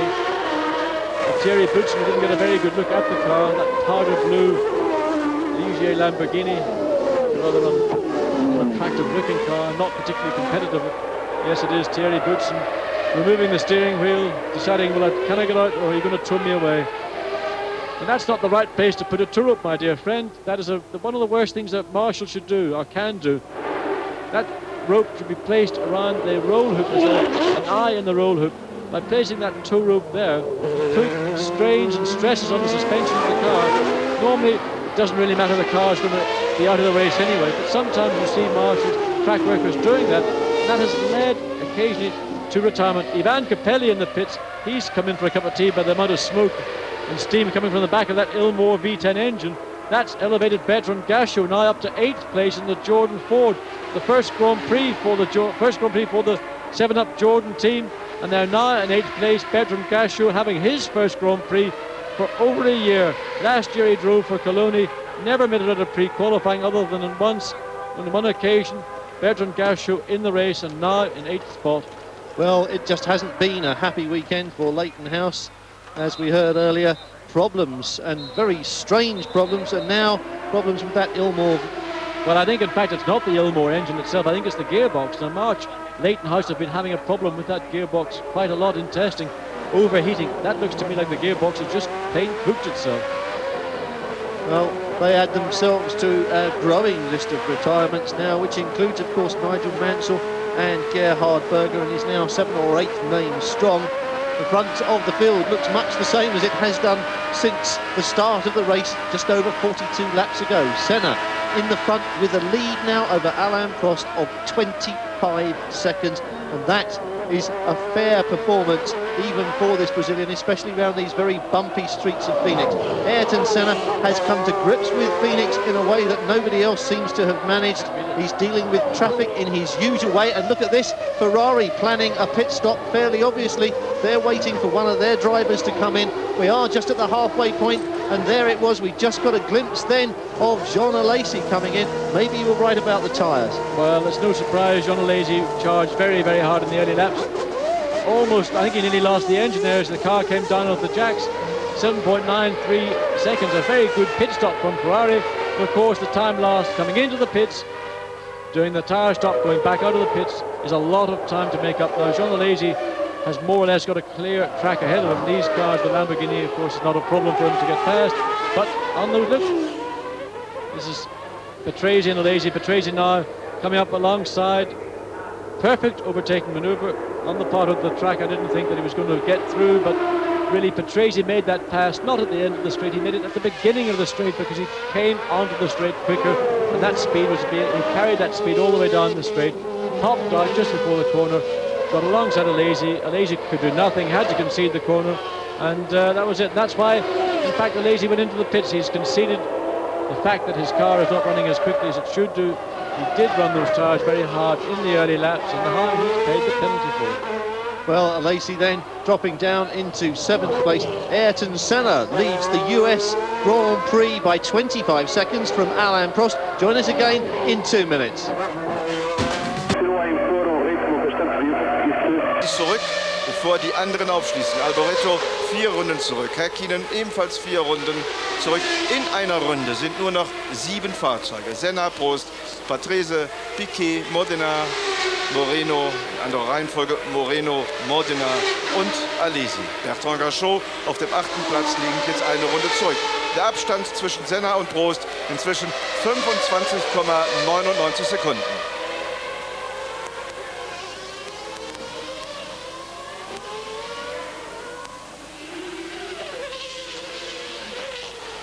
Inzwischen kämpft sich der Dieter Stappert an den Boxen vor, um an Nigel Mansell heranzukommen, um mit ihm zu sprechen. Und ich hoffe, dass es ihm gelingt. Inzwischen 27 Sekunden der Abstand. Von Runde zu Runde wird der Abstand größer. In der 43. Runde waren es noch 25,99 und jetzt in der 44. Runde bereits 27 Sekunden, also mehr als eine Sekunde macht der Brasilianer auf den Franzosen gut.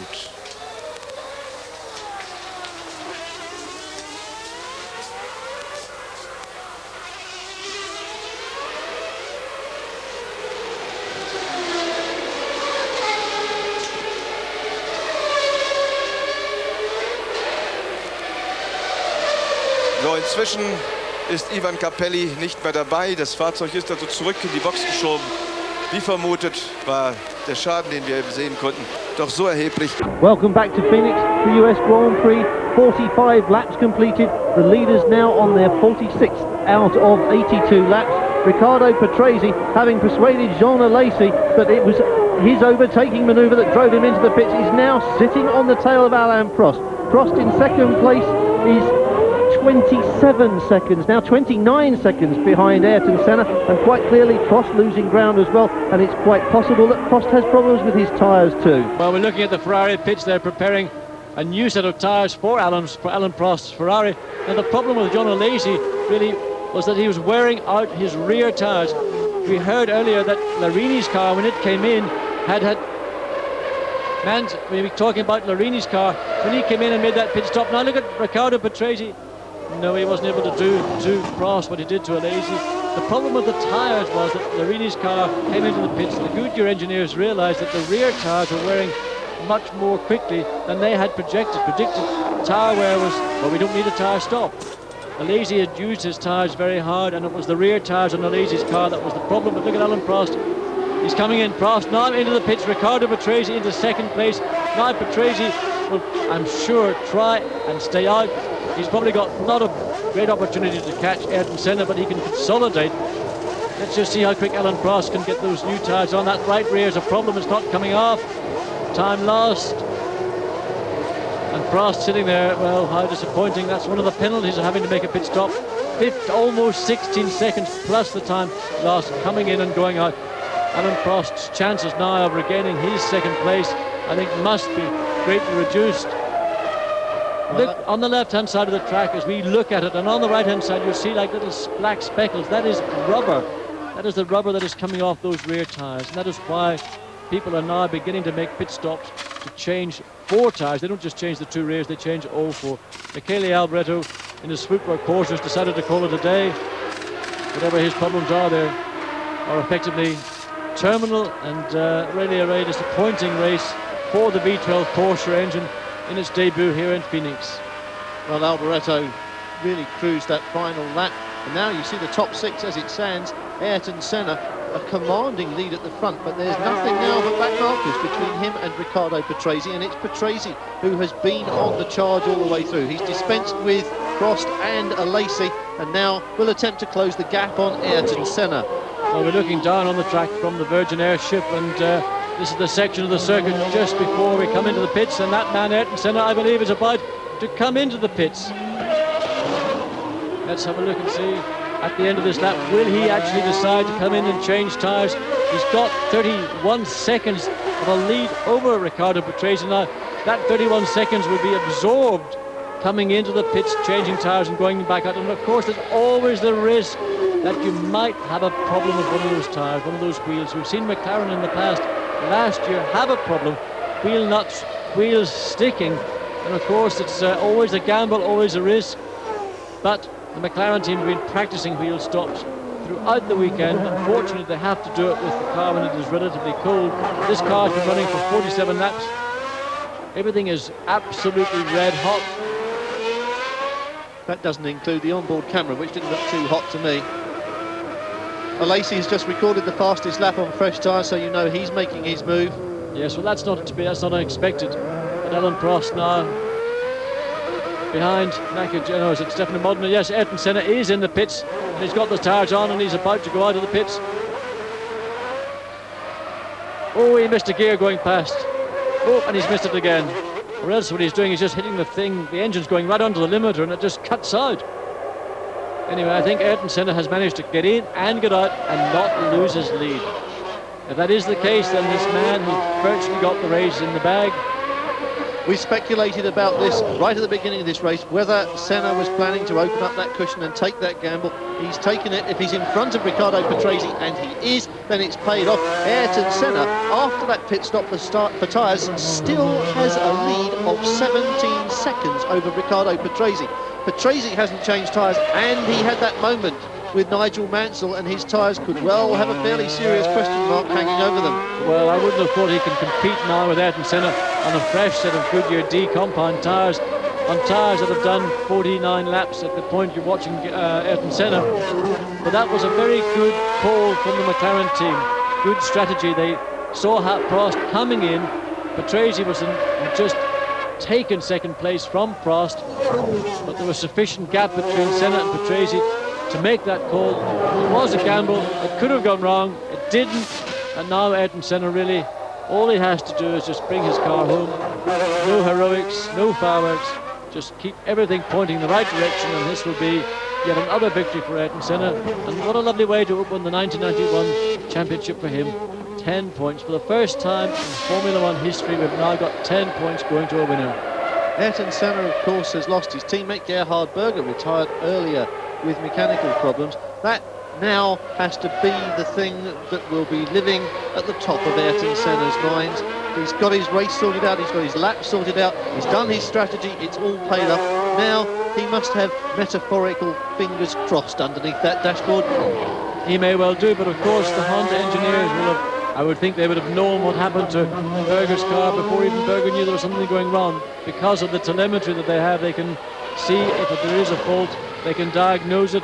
If it's a problem, they'll make Senna aware of whatever that problem might have been, and he will then be compensating for that in the car, whether it's a fuel adjustment because the engine might have been running too lean and therefore caused some sort of problem.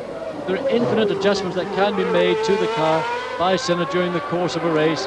Even just by compensation of the driver, that is enough to maybe prevent a problem that caused Berger's car to retire, to have the same happen to Senna. Well, Ayrton Senna, the leader, by 15 seconds over Riccardo Patrese. So Patrese still on the move. Senna, as we say, has lost teammate Gerhard Berger, and let's not forget that Patrese, who was for some time the quickest thing on the Phoenix circuit, has lost his teammate Nigel Mansell, went out with mechanical problems about 20 laps ago. So Senna leads, Patrese second. Oh, a big shunt for Patrese. Look at that, that's the corner where Alesi went off. Now, Alesi just clipped those tyres, but Riccardo Patrese has just driven into them, and that car is, well, it's maybe not so badly damaged as it looks, but there's a lot of bodywork around. We don't know why Patrese went off. Maybe he just went wide in the exit of the corner, but whatever it is, big shunt, Riccardo Patrese. He's out of the car, he's walking, he's not injured, but a nasty accident. Those tyres do protrude out in front of the wall there to protect the car from hitting the wall, but a big shunt for Patrese. Well, Patrese had just taken 2 seconds out of Ayrton Senna on that lap, so you know he was trying hard on that. And look, it's one of the Benettons. I think that might be Nelson Piquet's car. 2 cars involved in the shunt at the same part of the circuit. And we don't know as yet what the cause of that accident was. But whatever it was, 2 cars, both damaged and both out. It was Roberto Moreno's Benetton Ford. Look at that. Senna had to make a very obvious pull over to the left. Had a good look to see which car it was. Nelson Piquet now in second place, Sean Alesi third, Stefano Modena fourth, Alan Prost fifth. And these corner workers, as they call them in America, doing their best to clear this mess up. We saw from the onboard that Ayrton Senna had to take a big dive around them, and they will need moving. Yes, indeed, Moreno running across the track, he's obviously unhurt as well, but those 2 cars are in a bad place. In America, they sometimes use a yellow flag and a pace car. That's not something that is very common in Formula One. Look, here we see Patrese spinning backwards. Oh, me. He's stopped there now. I imagine Moreno's going to drive into him, yes. Oh, yes. Very lucky, Riccardo Patrese. That could have been a very nasty accident, that car. And another car, one of the Ferraris, clipping part of the bodywork. Riccardo Patrese must have been sitting in that car and watching Roberto Moreno drive into it. Frightening experience for Riccardo Patrese, and really, I must say, rather careless of Moreno. There should have been flags. I imagine there were yellow flags being waved at that point. Whatever, Moreno, I think, could have avoided that, and certainly should have been more aware that there was a car in that position in that corner. Satoru Nakajima now up to 6th place as the consequence of that incident. Well, Patrese, as we said, took 2 seconds out of Ayrton Senna on a single lap. Quite clearly now from that replay, spun it on that corner, was left sitting in the very exit to it and clipped by Roberto Moreno. Both of those drivers lucky that that wasn't a little bit worse than it was. But there's the new order. Ayrton Senna leads from Nelson Piquet second with Jean Alesi third, and that really is quite something. Piquet up into second place, Stefano Modena is fourth, Alain Prost is fifth, Nakajima is in 6th place, and that's an encouraging 6th place, isn't it? Yes, it is, but what's even more encouraging for me is that Bertrand Gachot in the Jordan Ford is in 7th spot, just 3.5 seconds behind Nakajima. Can the Jordan team, in their first Grand Prix, get a World Championship point for the driver and for the Jordan team? It'd be fantastic if they could. Well, a lot of fingers crossed all around the world, I should think, for Jordan. Lots of retirements in these last few minutes, lots of drama here in Phoenix. Join us again for more in a couple of minutes after this break. Senna in der 51. Runde. 29 Sekunden hinter ihm Nelson Piquet. Dann kommt auf dem 3. Platz 33 Sekunden dahinter Jean Alesi. Dann Stefano Modena auf dem 4. Platz. Alain Prost wieder vorgefahren auf den 5. Platz. Allerdings natürlich dadurch, dass Riccardo Patrese nicht mehr dabei ist, dass auch Moreno nicht mehr dabei ist. Hinter Prost dann eine Runde zurück Satoru Nakajima, noch in den Punkten auf dem 6. Platz. Und das Fahrzeug steht immer noch an der Stelle. Sie sehen, dass der Gang drin ist, dass die Streckenposten keine Chance haben, das Fahrzeug zu rollen. Ein Wagenheber müsste her, dass das Fahrzeug hinten angehoben werden kann, dann wäre es kein Problem. Ein Tipp an die Streckenposten, denn wenn noch mehr Fahrzeuge mit automatischen Betriebe kommen, wird es solche Situationen häufiger geben. Nakajima also auf dem 6. Platz, eine Runde zurück. Und ebenfalls eine Runde zurück, aber schon auf dem 7. Platz. Ein großartiger Erfolg für Bertrand Gachot auf dem brandneuen Jordan Ford, dem Team, in dem auch Bernd Schneider fast eine Chance gehabt hätte zu fahren. Dem Team, dem man nachsagt, Eddie Jordan, der Ire, dem man nachsagt, dass er aus der Formel 3000 so viel Potenzial mitgebracht hat, denn das Jordan-Team war in der Formel 3000 ein sehr erfolgreiches Team. Joe Alesi ist vorher bei Eddie Jordan gefahren, wurde nur durch eine hohe Summe aus dem Team freigekauft, denn der Vertrag von Alesi... And lap 54 of the US Grand Prix, which means there are just under 30 laps left to go.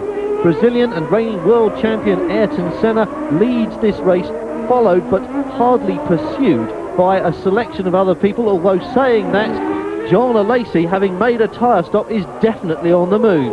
Well, John Alesi is actually in 2nd spot, but his teammate Alan Prost is trying ever so hard to take 4th place away from Stefano Modena in the Tyrrell Honda. Of course, we've had Alan Prost and Alesi in the pits for tyres, but Stefano Modena has not been in the pits, but that 4th place, I think, isn't going to be his for very much longer. Well, that top 6 then, Senna, Alesi, Piquet, Modena, Prost and Nakajima. The retirements have begun. The last 20 minutes or so, we've lost Roberto Moreno, Riccardo Patrese, who was very much on a charge. Ivan Capelli has gone out, Gerhard Berger out, Nigel Mansell with mechanical problems has retired. Mika Hakkinen is still in there somewhere, I think, plugging away, which is a fine effort from him. But out also go Piero Morbidelli, Alboreto and Eric Bernard. You know, back at Silverstone, where the Jordan team are based, they went out before this Grand Prix, they bought the dish, they bought the receiver, they got a large screen TV, and all the members of that team that were responsible for getting the race crew here are sitting in the workshops watching this race. Their man's in 7th spot, they must have the fingernails chewed back to the quick. But Jordan aren't the only team that watch it. Williams, I know they, in their conference centre, bring in all their 150 or so employees and their family. They set up a big screen TV and they watch it live on Eurosport. And very close there. Alain Prost looked at that, Nakajima chopped off the front there and holds that place. Alain Prost is also on fresh tyres. Both the Ferraris have been into the pits. Yes, they have. Here we're going in car with the Ferrari. Now, this is another little incident. Looks like, oh, this is what happened. This is Alesi, or is it Prost? I can't quite say. I think it's Alesi's car. He actually clipped some of the bodywork. And we saw, just as Moreno went over the top of the Williams, we saw that Alesi flicked bits of the bodywork up in the air. The debris fencing on the side of the track, that is there for that very purpose, in case cars collide. It's there to arrest any offending part that might get a bit airborne. It's mandatory around any Grand Prix circuit these days. It does cause complaints from the race fans, from the spectators around the circuit, but it is there for their safety.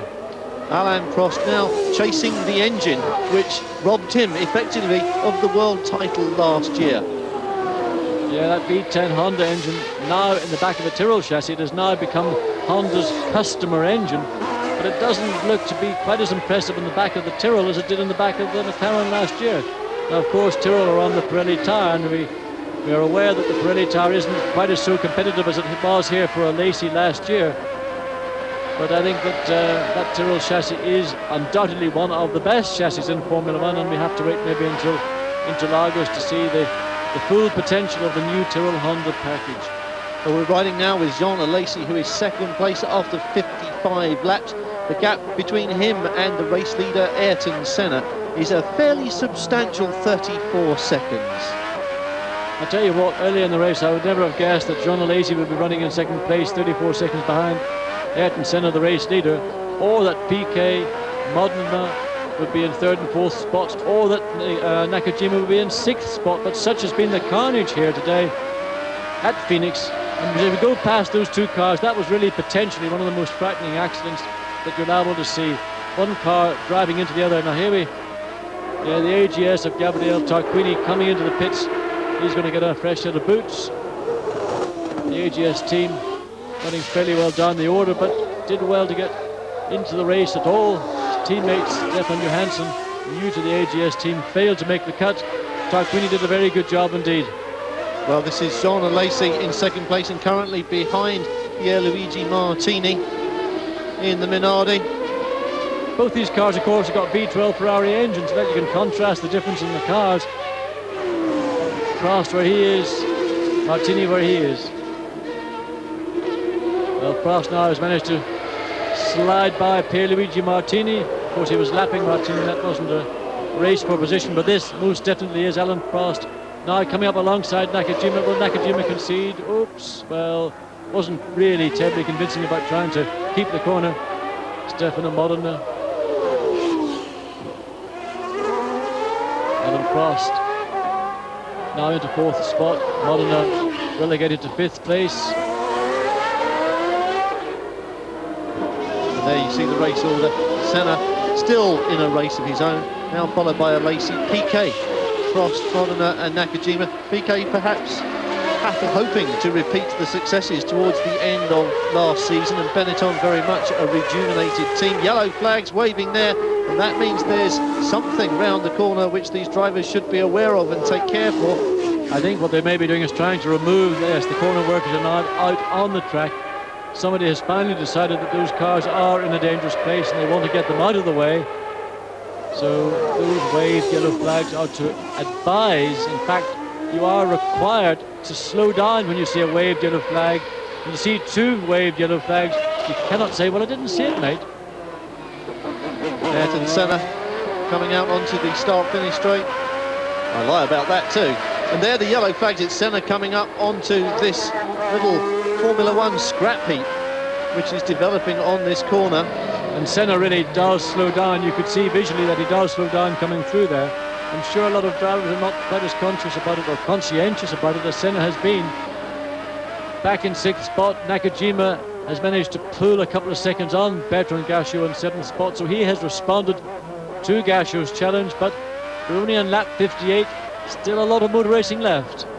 Well, indeed, we're actually 1.5 hours into this race, and one of the things, remember about a Formula 1 race, is that if it doesn't run its allotted distance in 2 hours, then the checkered flag will fall. It's happened here once before and may happen again today. Yes, I think McLaren have been working on the computer, and they reckon at the pace the race is currently running, it will only go, in fact, 81 laps. That's 1 lap short of the race distance that well, there we got Gachot having had a spin, getting back up to speed. That was a bit naughty, Bertrand. You had really no need to do that. I know you're charging, you're trying to catch up to Nakajima and take his 6th spot away, but you've got to finish first before you can get points. Here we are coming round. Now that was probably, oh, he got very wide, went one way, then the other way, and look at that. Oh dear me, how that Ferrari did get round. Although the camera foreshortens all that, look at the hand coming out of the pit, out of the cockpit. Yes. Now Piquet having to take avoiding action as Gachot continues on his way. Maybe he's somewhat disorientated by that little pirouette. Well, Bertrand Gachot obviously trying hard, and that the corner, the very corner on this racetrack, of course, where he shouldn't be trying hard. Very lucky to get away with that, and in fact Gachot now coming into the pits in front of us, so perhaps flat-spotted his tyres, or perhaps his spin was prompted by something that we didn't see. I think, in fact, probably the tyres maybe were a bit low. The rear tyre has been the tyre that's been having the biggest amount of wear. Now that's a slow pit stop. We've got a problem with the left front, and that's losing a lot of time, and well, it's back on the cars, down off the jacks, and out it goes, but nearly 20 seconds in the pits. Bertrand, you're going to have to really work now to get that 6th place, but with a fresh set of tyres, of course, that's worth 2, possibly 3 seconds a lap. We're on the 59th lap of the race, probably 20 laps, 21 laps at best left in this race. This man Ayrton Senna now starting his 60th lap. John Alesi in 2nd place. And John Alesi in 2nd place by a considerable margin. Yes, indeed, he is some way behind Ayrton Senna now. the leaders have changed tyres. The Benettons haven't done that yet. The Benetton has been quite an easy car on its tyres. It was an easy car last year. Because the engine in that Ford V8 is such a light engine, they've got a very sympathetic car on the tyres. And that was on Goodyear tyres. This year they've changed to Pirelli, but they appear to be displaying that similar sympathy that they enjoyed last year. It may well benefit Piquet, currently running in third place, but he's some 5 seconds behind Jean Alesi, who has got fresh tyres on his Ferrari, and I suspect that Jean Alesi will manage to pull away from Piquet in third place. Jean Alesi then in second place. He's now 40 seconds behind Ayrton Senna. He has dropped back quite a long way, and that really doesn't give him a great deal to hope for. Jean Alesi really now, I think, John, ought to be thinking about second place and those 6 points. I would think second place would be a very nice start to his season. There's no way he's going to catch Senna. The only way he can beat Senna is if Senna has a mechanical problem or somebody else's mistake takes him out. But Senna, as we have seen, is driving in a very canny manner now. He came around that section of the circuit where the wave flags were being displayed. He visually slowed down. He was being absolutely correct and cautious. He is now behind Bertrand Gachot in the Jordan. He's now overtaken Gachot. Gachot, of course, has just come out of the pits. Waves to Gachot. Thank you very much, my son. Well, the race leader by what we must call a massive margin, with 60 laps completed. And Ayrton Senna, 1 minute 30 on that lap, a little bit slower than he has been running in the 1:29s, but convincingly in front of Jean Alesi in second place. Join us again after this break for more from Phoenix.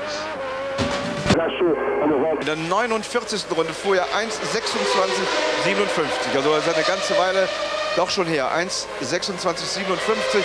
Denn wir sind inzwischen in der 59. Runde und so ganz allmählich wird diese Rennstrecke hier von Phoenix der teuerste Parkplatz Arizonas. Denn Sie haben selbst in der Einstellung eben gesehen, wie viele Fahrzeuge schon geparkt sind.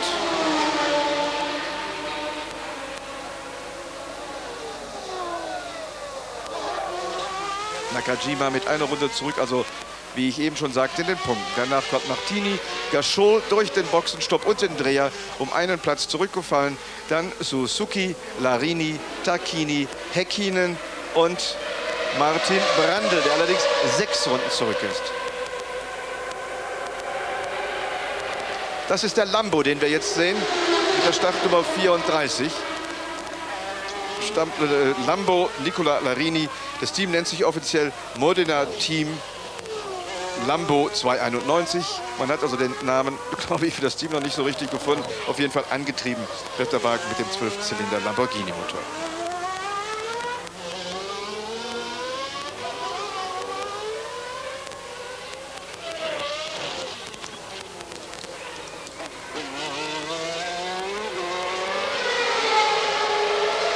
Es sieht so aus, als wäre keine Chance für irgendeinen der Fahrer an die Fahrt, die Fahrt von Senna auch nur annähernd heranzukommen, aufzuschließen. Der Abstand Senna, Alesi, 39. Arizona, we're on lap 62 of the American Grand Prix, the first of the 1991 season. If you've just joined us, then you'll be interested to hear that Ayrton Senna leads this race by 40 seconds over Jean Alesi in the Ferrari. Nelson Piquet is third, Alain Prost is fourth, Stefano Modena is a very good fifth, and sixth, Satoru Nakajima. We've lost Gerhard Berger and Nigel Mansell through mechanical problems after about 20 laps, and we've also lost Riccardo Patrese and Roberto Moreno. Patrese spun, and while he was perched on the exit to the corner, Roberto Moreno perched himself on Patrese's nose cone, and both of them completely out of it. This, though, the reigning world champion and the man who looks like starting the new season with a bag full of points, 10 to be precise, the first time ever in Formula One, and also the first time in the season that all of these points count. All 16 races count. There are no excuses, and there can be no letdowns. Funnily enough, there was a meeting of all the constructors, and one of the constructors decided he thought that 14 races out of 16 was a better scheme, so the whole process of discussing it went on and on and on and on. But finally it has been resolved that every race counts for the championship. And of course that can have a major outcome, major change in the outcome of the championship. We've seen in the past drivers have had more points than the man who actually wins the championship, but because it's your best 11, as it was last year, if you've got 11 wins or something like first and second, third places, you can win the championship. The man who finishes second could have a higher total point score, but actually comes second. So that's been changed, and I think from the public's point of view, it's a lot easier to follow and a lot more logical to follow. Well, I remember at the end of last season, as we went towards those final 2 or 3 races, there were an awful lot of computations going on, and if Ayrton Senna's birthday fell on a Wednesday when there was an R in the month, then maybe Alain Prost could still be champion. It was confusing. Well, here we were saying that very, very unpleasant incident. Look, Roberto Moreno, why he did that, I mean, I'm absolutely... I can't imagine. There were 2 cars came through ahead of Moreno. There would have been flags at that corner waving.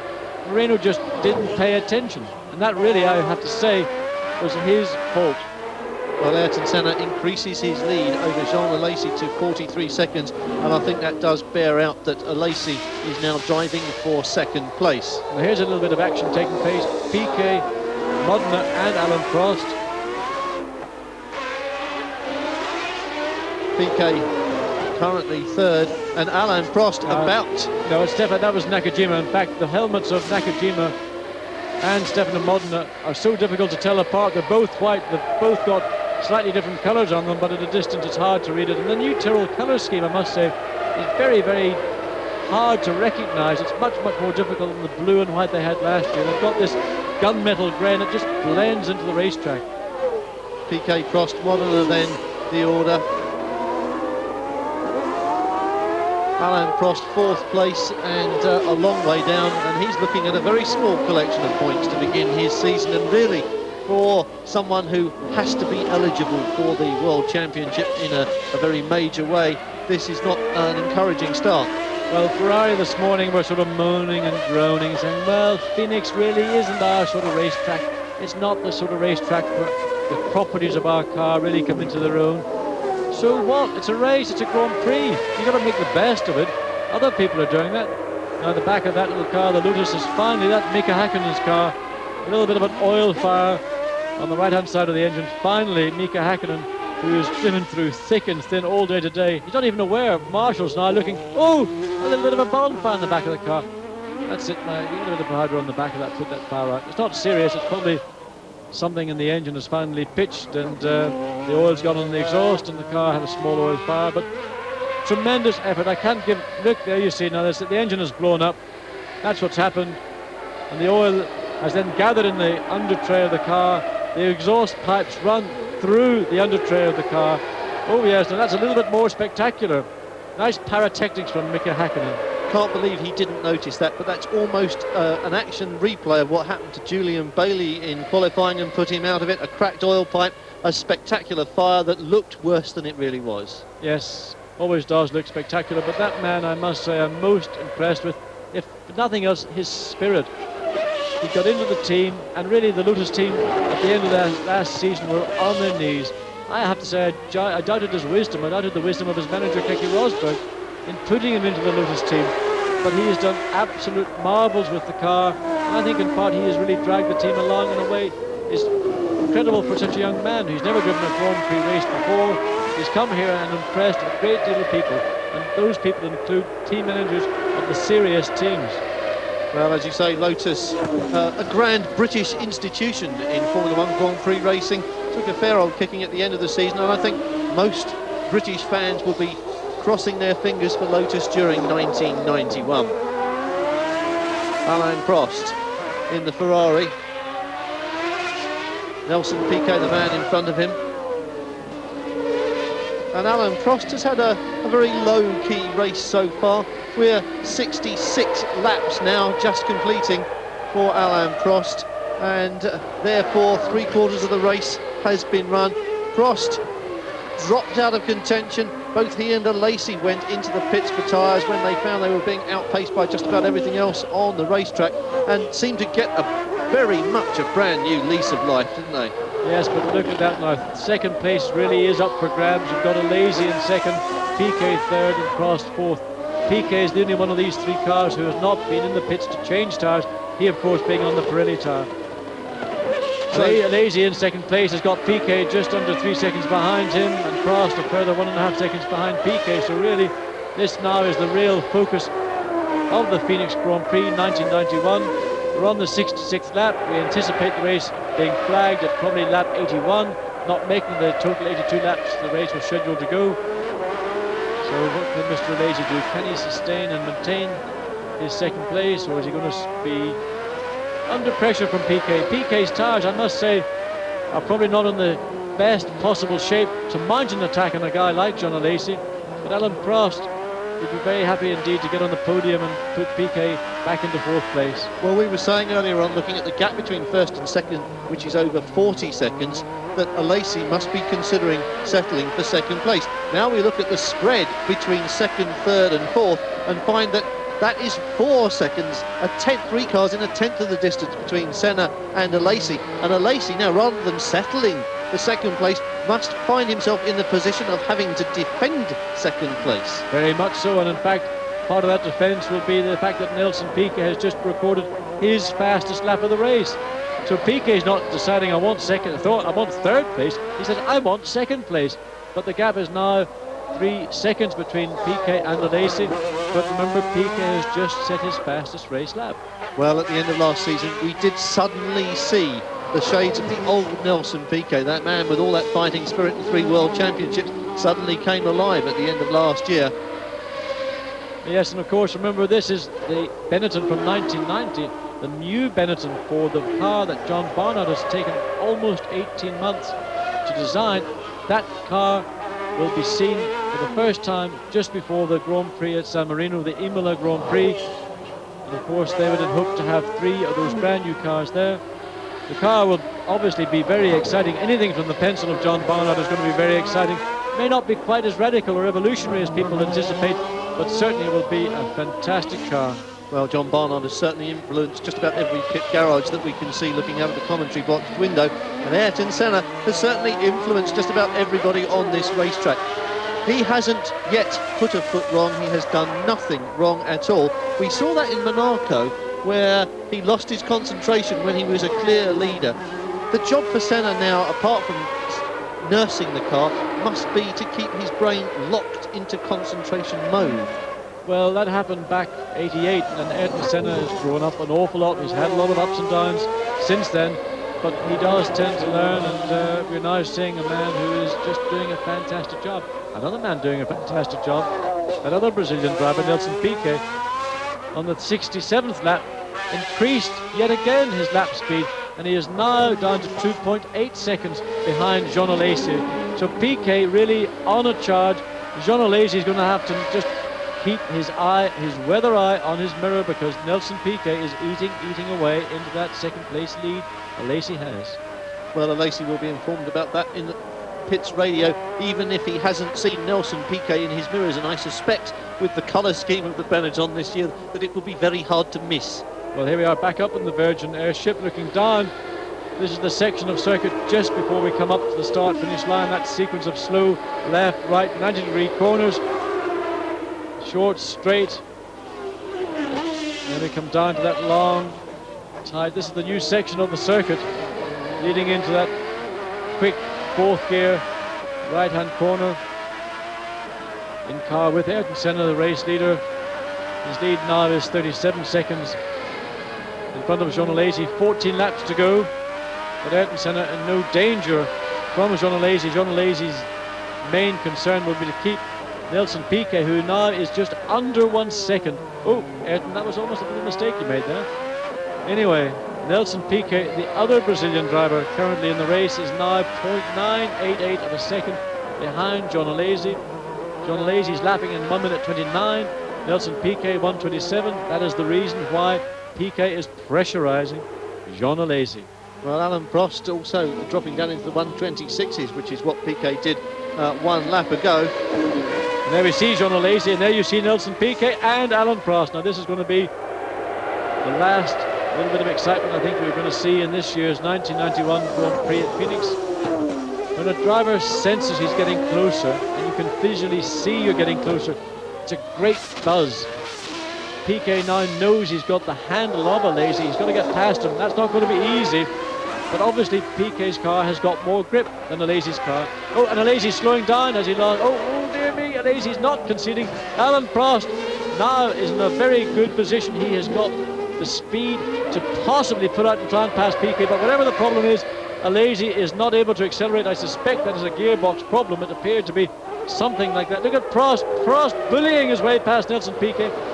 Prost read that situation beautifully, but Piquet, well, he had to concede it. Piquet had that second place, and that was intelligent and just plain good driving from Alain Prost. Well, he saw the moment that Alesi had. It slightly compromised Piquet. He took advantage of it. He was able to come onto the straight behind Piquet, and he had the speed to pass Prost, to get past Piquet, and of course Alesi. But Alesi's problems, I suspect, lie in the gearbox. That is why he suddenly started to lose speed. That's why Prost, I'm sure, was able to catch. Look, now Alesi just really crawling back towards the pits. And that's how the fortunes in Formula One change so rapidly. Running in second place, a seeming secure second place, suddenly now in fourth place and heading for the pits. Alain Prost, who was in fourth place, suddenly has come alive. Nelson Piquet, who was really the man on the charge and looking to take Alesi's second place, took it momentarily, but Prost had the speed out of the corner onto the pit straight, leapfrog past Piquet, and has now pulled out a 2-second lead in Piquet. And as soon as we said there's going to be a bit of action, it all happened and it's all over. Well, Prost, I think, was on a charge. He was down into the 126s. He was moving up on Piquet. Alesi, that looked like a missed gear, but there's been no misfortune for this man. Ayrton Senna still ticking away. Clockwork at the front. The McLaren, no problems at all. 70 laps down. We think 10, maybe 11 laps to go, depending on the clock, and there are about 11 minutes to go, so I think it unlikely that this will go to 82 laps. Senna's lead now is over Alain Prost, not over Jean Alesi, and it's down to 39 seconds. Nelson Piquet is in third place, 2.5 seconds or so behind Alain Prost. Somewhere behind Piquet is Jean Alesi, if indeed he is still circulating, and there seems to be some kind of question mark over that. Fifth though at the moment, well, Stefano Modena. There is Jean Alesi. His car appears to be running reasonably well. The bit of smoke coming from the back. Now that is a breather. I suspect that's a breather from the gearbox, and that looks like a little bit of oil vapor has been pushed out of the back of the gearbox. That is going to be, I think, terminal for Jean Alesi. I can't imagine the car will be capable of running until the end of the race with that kind of problem. I suspect it was a gearbox problem, and Jean Alesi really, if he gets to the end, well, he's got a result today. Well, Jean Alesi circulating. Maybe he can nurse this car to the finish line. Maybe he can get it in the points, but look at that. Clouds of smoke instead of wisps of it, and that looks as if it is going to be terminal within the next couple of laps, if not immediately. Senna, though, still the leader by a considerable margin, and Prost, the man upholding Ferrari honours, in second place. Yeah, well, I think Jean Alesi's situation, his problem, gearbox, engine, whatever it is a breather that is causing that vapor, that oil, that blue haze behind the car. When he lifts off at the end of the straight, you'll see a cloud of smoke. That wasn't very nice of you, Jean. I wanted a cloud of smoke there, please. Yes, you can see it now. Eventually, when the cloud of smoke stops, it means there's no more oil there, and it will actually come to a grinding halt. But of course, any driver in that situation must continue. You should never actually stop until the car is on its knees, and Jean Alesi is certainly going to ensure that is the case. There must be a lot of people watching and thinking of how expensive it is to run that gearbox into ruination, but you're saying that that really is the job of a Formula One driver. Yes, it is. You are required. I mean, until the car eventually comes to that grinding halt. You can see the speed that he's running at is not particularly quick. But he's just hanging in there as best he can. Jean Alesi then in fourth place and looking as if he'll be fifth any moment, and there it happens behind the caption. Ayrton Senna, the race leader. Alain Prost is in second place. Nelson Piquet holds third place, and Jean Alesi, trailing smoke, is now drifting back through the field, and it looks as though his race is more or less over. The moment when he will have to pull it over is getting ever closer. We'll be back again in Phoenix in a couple of moments. Join us again after this break. Alesi Alesi versucht zwar zuzumachen, sieht aber, dass Modena neben ist, steigt voll in die Bremsen. Sie haben es am rechten blockierenden Vorderrad gesehen und lässt Modena vorbei. Damit fährt Modena auf Platz 4. Senna, Prost, Piquet, Modena, noch Alesi, dann Nakajima, Martini, Suzuki, Gachot, Larini, Tarquini und Brandl. 5 Fahrzeuge noch in einer Runde.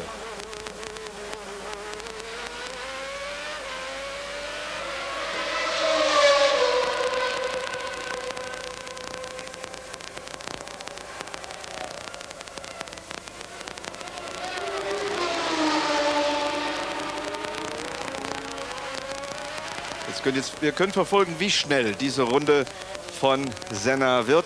Unsere Stoppuhr läuft mit und die offizielle ebenfalls.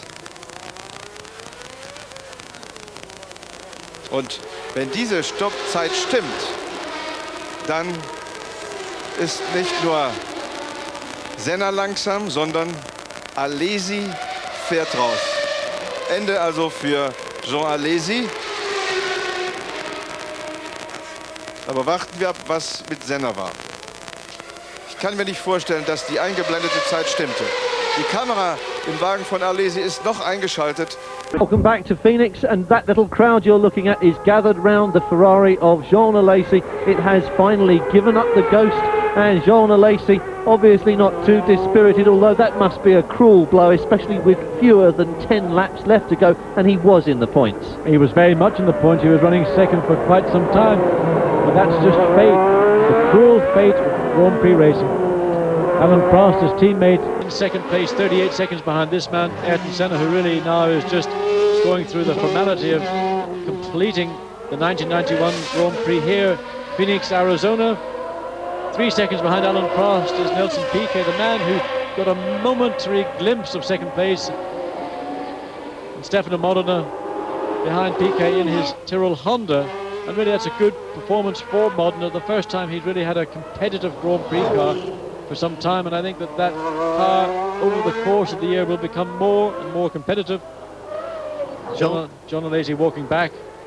He just threw his gloves away. We've seen Nigel Mansell do that from time to time, but he looks in pretty good condition. You know, the physical condition of a driver at the beginning of the season is something that is always somewhat suspect, because they've had a season, the winter season, in fact, to relax, recuperate from the hard grind of 16 Grand Prix, but the Ferrari drivers have been doing a lot of testing, so they're in pretty good race shape. This man, Alain Prost, of course, superb specimen of physical fitness. I like your description of Alain Prost. I've heard others, which we won't go into now. Ayrton Senna, though the leader with just on the schedule anyway, 8 laps to go. It may be shorter, because looking at my watch, there are just coming up to about 6 or 7 minutes left to go. We'll check that with the official timing and see. There are just under 9 minutes left to go. 8 laps in 9 minutes. It's pushing it a bit, so we were thinking 81 laps, maybe 80. Senna, though the leader, Alain Prost in second place, and again the story has come back to that same familiar one. Ayrton Senna, McLaren Honda, Alain Prost, Ferrari. The two arch rivals led this race away from the grid side by side on the front row, and it looks now as if they're going to finish it up side by side on the podium, first and second. This time the honours will go to Ayrton Senna. One wonders what sort of reaction these two guys are going to have in the public arena. They're going to be up on the winner's rostrum. One would like to see them actually shake hands. Whether they will do that, I mean, I don't expect them to say they love one another, but let's say it would be a very nice gesture on the part of either driver to try and let's forget about last year, all that antagonism. I know what happened in Japan, and the world will remain divided forever on who was to blame. I've got my opinion, other people disagree with me, I think they're wrong, but let's hope that these two guys can finally work out some form of compromise. The track is big enough for both of them, and that would be a nice situation, a nice gesture if Ayrton or Prost turned round to one and the other and said, look, let's shake hands, we're both professionals, we're both the best in the world, let's try and get on and live harmoniously. Could we just wait for this squadron of pigs to come into land, John? Because I really think that with everything that's gone before in the past couple of years, that moment came and went, did it not, last season, and it passed, and I think never to be resurrected. Well, it did, but it happened in a somewhat artificial situation. I think here now is the chance. These are the two best drivers in the world, there's no doubt about it, and it's justified and right that they should be first and second. But of course, who will argue, or everybody will argue as to who should be first and who should be second. But here's the man really who, in my opinion, is currently the best driver in the world, and he has now got a car, I think, which is about to match his ability. Last year, the McLaren Honda was not, in my opinion, the best car on every circuit. It was certainly the most powerful car, but not the best car. I think the Ferrari took that crown. But now McLaren have worked extremely hard throughout the winter. They've come up with a car which in some respects does resemble the Ferrari that Alain Prost drove last year. The side pod, the shape of the car is not dissimilar. Some people are saying plagiarism, funny word it is. But in fact, if that's what it takes to keep Ayrton Senna happy and give him a winning car, well then, I have to say Ferrari have been guilty of doing as many things to McLaren as McLaren might have done to Ferrari in the past. Well, there's certainly an awful lot of pit lane snooping that goes on during the few days of a Grand Prix, and that's an interesting point that Ayrton Senna may soon have a car which matches his ability. That's a fascinating point, and I think probably one that we're going to be coming back to several times during the course of this season. Don't forget, it is 16 races long. This is only the first one, but it does seem to have established an all too familiar pattern. Well, it's something we're familiar with, and looking down the grid, we've got in 7th place Aguri Suzuki, and he's now got Bertrand Gachot just 2 seconds, and there's Martini's Ferrari engine Minardi, and that looks like it's about to pitch its engine as well. Very breathing heavily from the rear of the engine, and in fact the problem for Jean Alesi could well have been an engine. We always think of the Ferrari having a gearbox problem. They had lots of problems with the electronics in the car in '89, and that caused the gearbox to be troublesome. They got it sorted out, but of course around street tracks like this and the amount of abuse a gearbox takes, well, it looks like Martini is really ready to pull off the circuit. Yes, he is. His race is run. That's really rather unfortunate at this point in the race, in this late stage, as Ayrton Senna once again comes round on the 78th lap, and there can't be much more than 3 laps left. Está 2,8 segundos, estava 2,8 segundos no final do 77º. Mit der schwarz-weiß karierten Fahne beendet werden. Warten wir es ab. Und da kommt das aus für Bertrand Gachot. Man sieht, dass an seinem Wagen, an dem Allenjord, hinten, ich glaube, es war Wasser. Ich glaube, dass er starken Wasserverlust hat. An der Box sitzt man noch gelassen und wartet darauf, dass Gachot kommt. Man hat noch nicht bemerkt, dass der Belgier langsam hier an der Strecke ausrollt. Sehr, sehr schade. 5 Runden vor Schluss parkt Bertrand Gachot sein Auto da, wo auch Pierluigi Martini sein Auto geparkt hat. Und damit hat sich sicherlich mein Spruch von eben bewahrheitet, dass diese Straße von Phoenix der wohl teuerste Parkplatz der Welt ist. Denn es sind nicht mehr viele Fahrzeuge im Rennen in einer Runde. Noch 4. Senna, Prost, Piquet und Modena. Nakajima ist eine Runde zurück. Die beiden Japaner sind in den Punkten. Nakajima auf Platz 5, Suzuki auf Platz 6. Gachot wäre jetzt 7. Wäre, zählt nicht. Was zählt, sind die noch verbleibenden 4 Runden. Und wir sind gespannt, ob Prost es schafft, näher heranzukommen. Es wird er schaffen. Mit der Startnummer 34 sehen wir noch einmal Nicola Larini. Alain Prost in 2nd place. Nelson Piquet is in 3rd place, 5 seconds behind Prost. And in 4th place, we have Stefano Modena. 5th place. His teammate Satoru Nakajima. I mean, a very good effort from the Tyrrell team to have 2 cars running in the top 6. They're both outside of the top 3 places, but to have those 2 cars, 4th and 5th, very fine effort indeed. And really, I have to say, I think the Tyrrell team with that V10 Honda engine will become a force, and we can expect to see the Tyrrell victory some point in the 1991 season. 6th place is now Aguri Suzuki in the Lola Ford, the LaRousse Lola Ford, with the Brian Hart DFR Ford engine. And that's the engine that Brian Hart has now designed, manufactured and fitted his new cylinder head. That engine is based on the old DFR, the DFD, the Cosworth engine. It's been around for 25 years. Brian has further updated that engine. He's got more power out of it. He's getting more revs. It's running to 12,000. When it comes to Imola in 2 weeks' time, it'll be up to 12,200. And he's hoping to get to 12.5 by the time we come to Europe. So still life in that old dog yet. Well, I think old dog's probably the wrong word for it. There's certainly life in this old hand, and I think we can say that about Ayrton Senna, one of the experienced drivers, and he's certainly experienced at winning. 79 laps completed, and we're expecting to see the flag very, very shortly on the clock. This race scheduled for 82 laps, but I don't think it's going to make those, and we're expecting to see the checkered flag fall at any moment. When it does, it will fall on Ayrton Senna with a lead which has now crumbled somewhat from the 40 seconds it was 10 laps ago to 28 seconds. So Ayrton Senna definitely now, I think, taking it easy. He's down to 34, 1 minute 34 on his lap times. Alain Prost, not as quick as he was doing 1:26 about 10 laps ago, but he's now down to 1:32. So Prost too has slowed up, but not quite as much. I think what Ayrton Senna is trying to do is do as few laps as he has to. I think he's trying to gauge and judge his speed to not do an extra lap, but in fact he now will have to do it. There's still not quite the 2 hours up. This is the last lap. Roland Brunsenrader, who is the clerk of the course here today, has just signalled to Senna one more lap. We're now 40, 50 seconds short of the end of the race. This is the final lap officially. Ayrton Senna now lapping in the 1 minute 35s. Got sufficient lead over Alain Prost in second place, and of course Prost knows there's no way, but this man Nelson Piquet is actually closing back up to Alain Prost. Prost needs to be a little bit careful. He can't afford to relax too much, because Piquet might just take the chance. He might just take a flyer and try and snatch second place away from Alain Prost. Well, Ayrton Senna, the leader then, by a diminishing margin as he comes towards the first checkered flag of the 1991 Grand Prix season. Phoenix, always something of an oddball in the calendar of races, 16 of them, and Phoenix, the street race at the start of the year, always one where we find out what's what, but it doesn't really hold good for the rest of the season. It has thrown us some surprises though.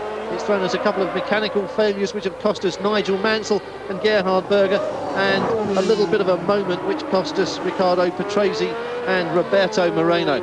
Ayrton Senna though has not put a foot wrong. The McLaren Honda has not missed a beat.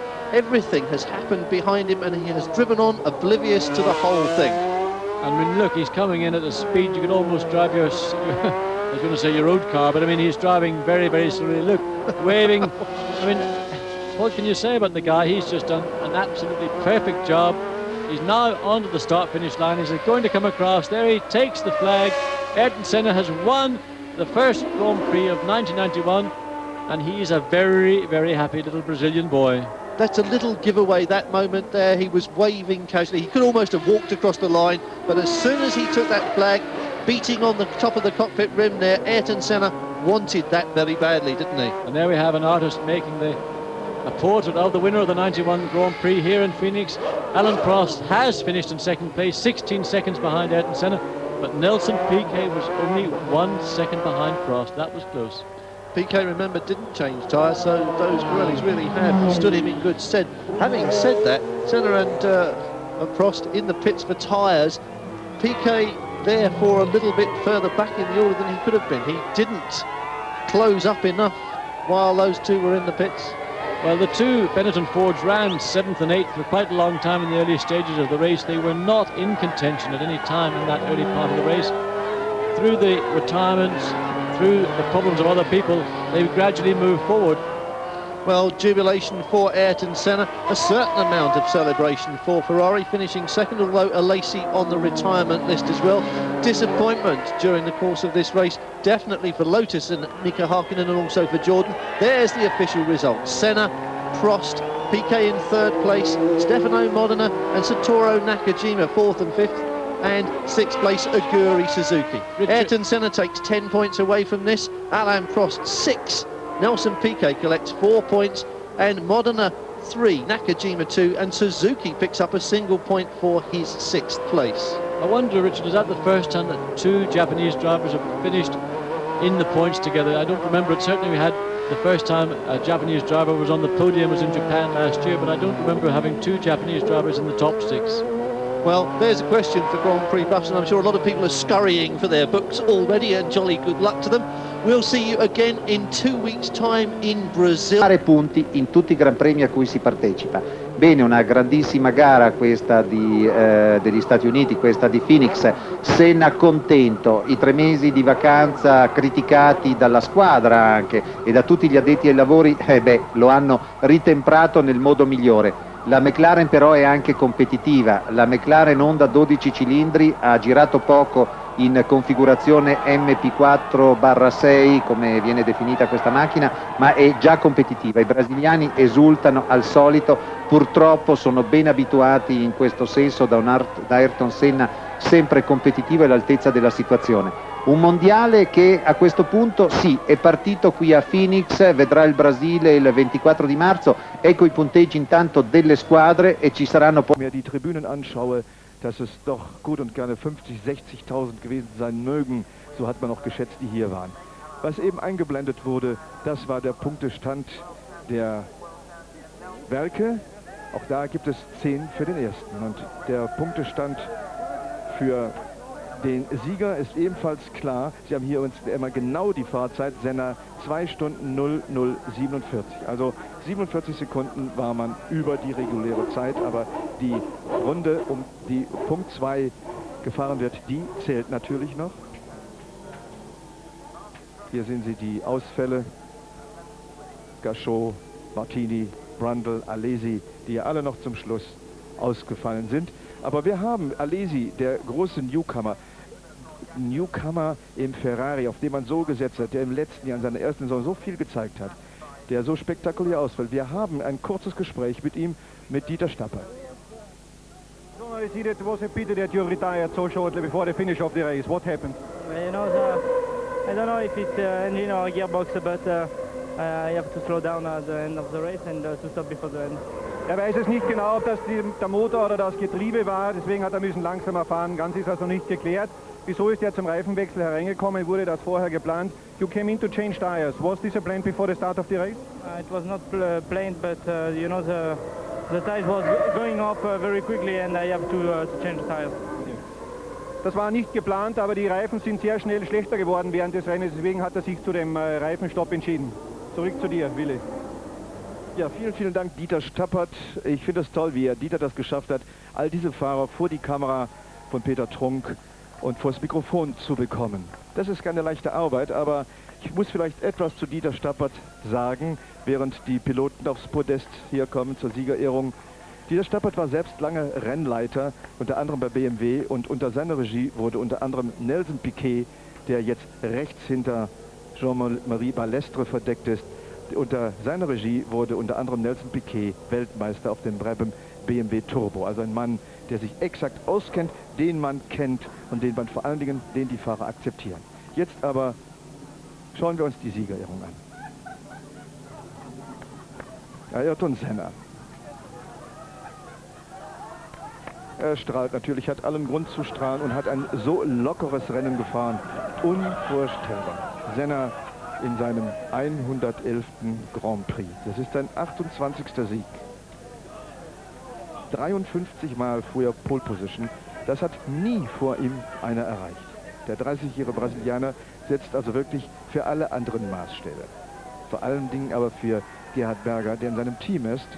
Wir können nur dem Gerhard wünschen, dass er im nächsten Jahr ein bisschen mehr Glück hat, in diesem Jahr ein bisschen mehr Glück hat als im letzten Jahr. Medaille, Champagner kommt noch von Jean-Marie Balestre, dem Präsidenten der FISA, dem allgewaltigen, mächtigen alten Mann aus Paris. Was macht Senna mit der Medaille? Er guckt sie sich an und zeigt sie ihm. Neben ihm Alain Prost, der ebenfalls die Medaille kassiert. Alain Prost, der heute seinen 170. Grand Prix fuhr und seinen 45. Sieg. Ja, und dann eben Nelson Piquet. Er ist wirklich einer der erfahrensten Leute im Feld. Nelson Piquet, 38 Jahre alt, 189 Grand Prix hinter sich, Weltmeister 81, 83 und 87.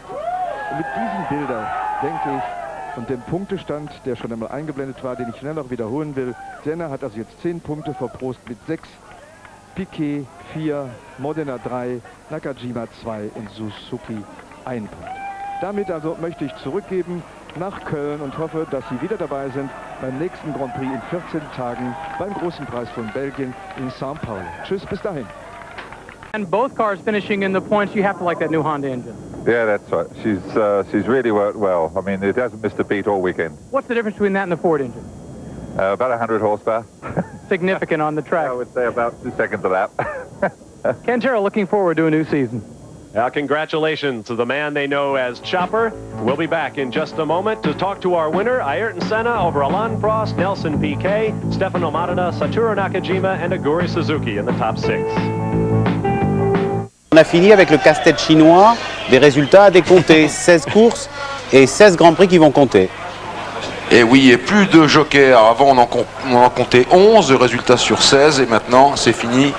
Il n'y a plus de jokers. Tous les résultats comptent. Là, ce que vous voyez, ce sont les caméras d'ESPN qui s'apprêtent à faire les célèbres lignes unilatérales. Il y a quelqu'un devant. Merci, monsieur. Je pense que c'est le président. Et c'est le commentateur d'ESPN, John Bisignano, qui va, je pense, interviewer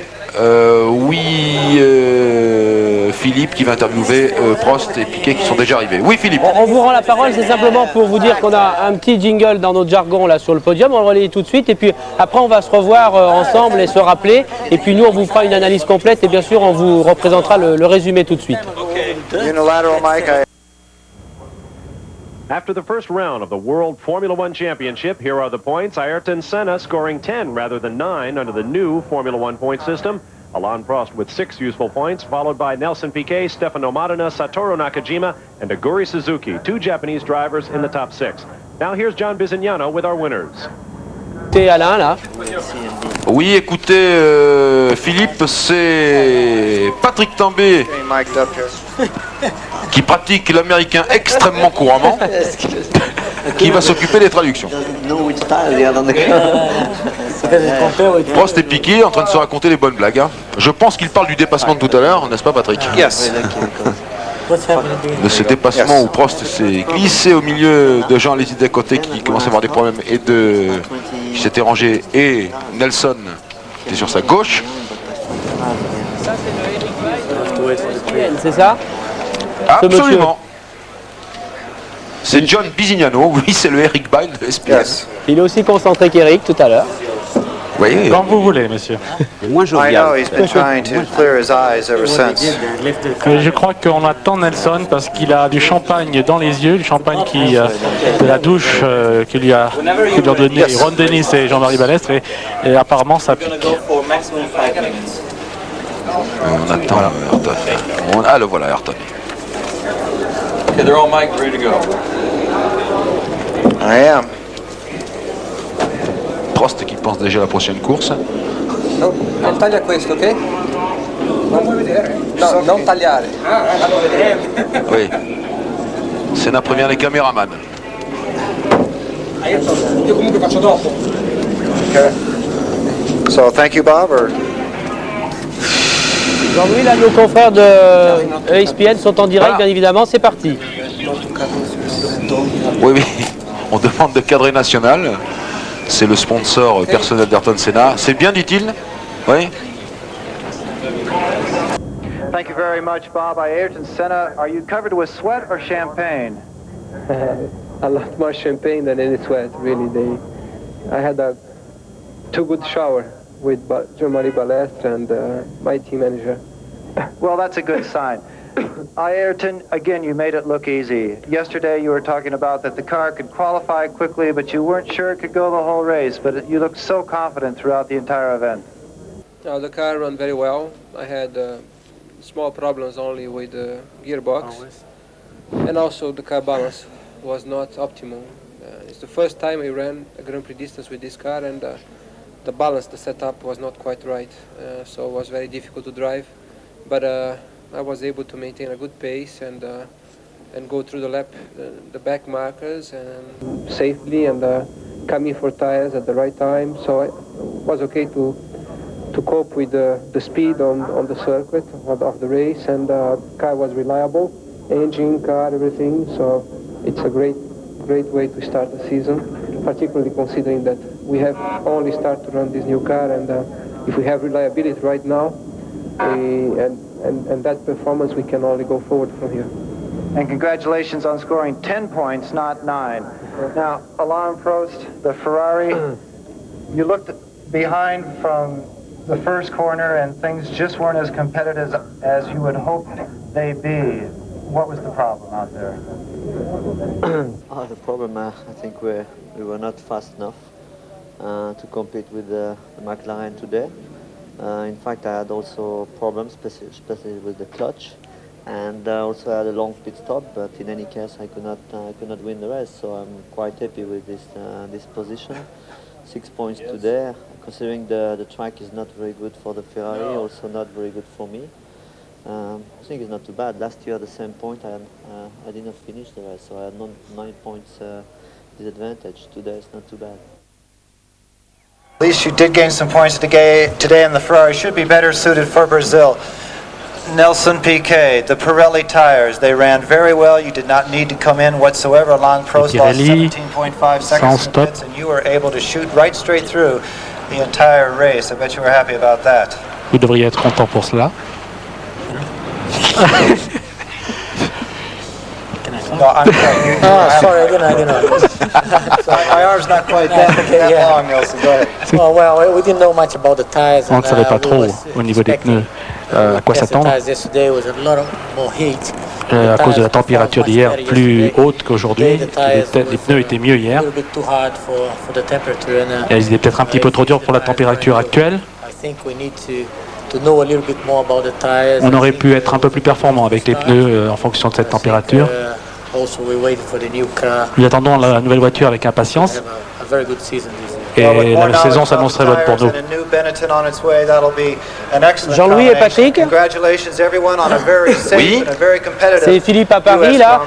Pendant qu'on a encore un petit bout de satellite, j'aimerais vous remettre en contact avec Julien Clerc. Julien, quel sentiment vous laisse ce que vous avez vu pendant 2h30 avec nous? Est-ce que vous reviendrez nous voir? Vous êtes de plus en plus emballé apparemment. Je ne sais pas si je reviendrai vous voir, mais ce que j'aimerais, c'est aller voir ça dans un stand un jour et voir un peu ce qui se passe. Et avec tous ces computers et tout ça. All right, thank you, John. Indeed, the Ferrari should be in great position in Brazil. And we'll be coming to you in 2 weeks' time from Sao Paulo, March 24th. There you see more of the Formula One schedule this year. With 2 Brazilians in the top 3 today, we should see a wild crowd at Sao Paulo. 3 races in July and several new circuits to show you this year as ESPN takes on the Formula One trail. David, your final thoughts of today's race? Well, as you can see, Senna has got a very bad cold, and if the balance of his car was that bad and it was extremely difficult to drive, it doesn't say much for the rest of them for the rest of the season, but I think we're going to see some very competitive racing. Well, we're certainly wired and ready to go, and we'll be covering all the action in Formula One this year for you on ESPN. We hope you'll be with us every step of the way. For David Hobbs, John Bizignano, and Rick DeBrule, I'm Bob Barsha. We hope you've enjoyed the United States Grand Prix from Phoenix. So long from the Valley of the Sun, Phoenix, Arizona.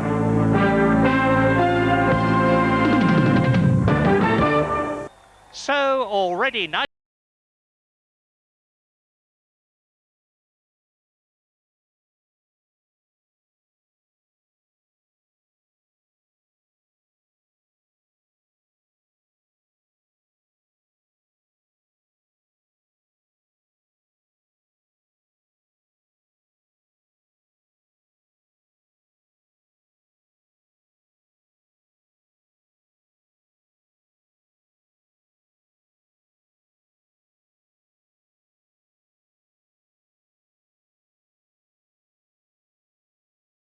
The balance is fantastic on the car, and I'm very unfortunately that we have rushed the car too much late, and I was enjoying it very much. We had a few problems, a bit of an engine problem, very low on power. But looking at the car, there's a lot of oil on the back of our car, so the car broke away quite suddenly. It won't surprise me if it's had a leak and we've spun in our own oil. pits. There's no question we're going to win races this year, and we could win a lot of races, but you know, the championship's all about reliability. The season started a little bit too early for us, but I'm very happy with the team, very happy with the car. Engine's going well, we just need more miles, and then we get reliability and we'll be okay. Brazil will be all right. Some surprises in this top 6, not least the appearance of Stefano Modena and Satoru Nakajima for Tyrrell, and Aguri Suzuki taking 6th place for Larousse. Ayrton Senna, though, an easy winner in a car that's hardly been tried and tested. Now the car is ready. The performance speaks for itself. It's a brand new car. We never run full Grand Prix distance with this, with full tank. Today was the first time, and we win a race like this with a lot of lead. So it's a great performance. The car is reliable too. The engine also run very, very well. I had just small problems with the gearbox, and a question of keeping on the road, staying away from the wall, coming for tires at the right moment, and the start was very important. So things went very well for us. Our car, although it's running well, is still, I think, a long way from being right. It's only a question of us having the opportunity to set up it properly and learn about it better.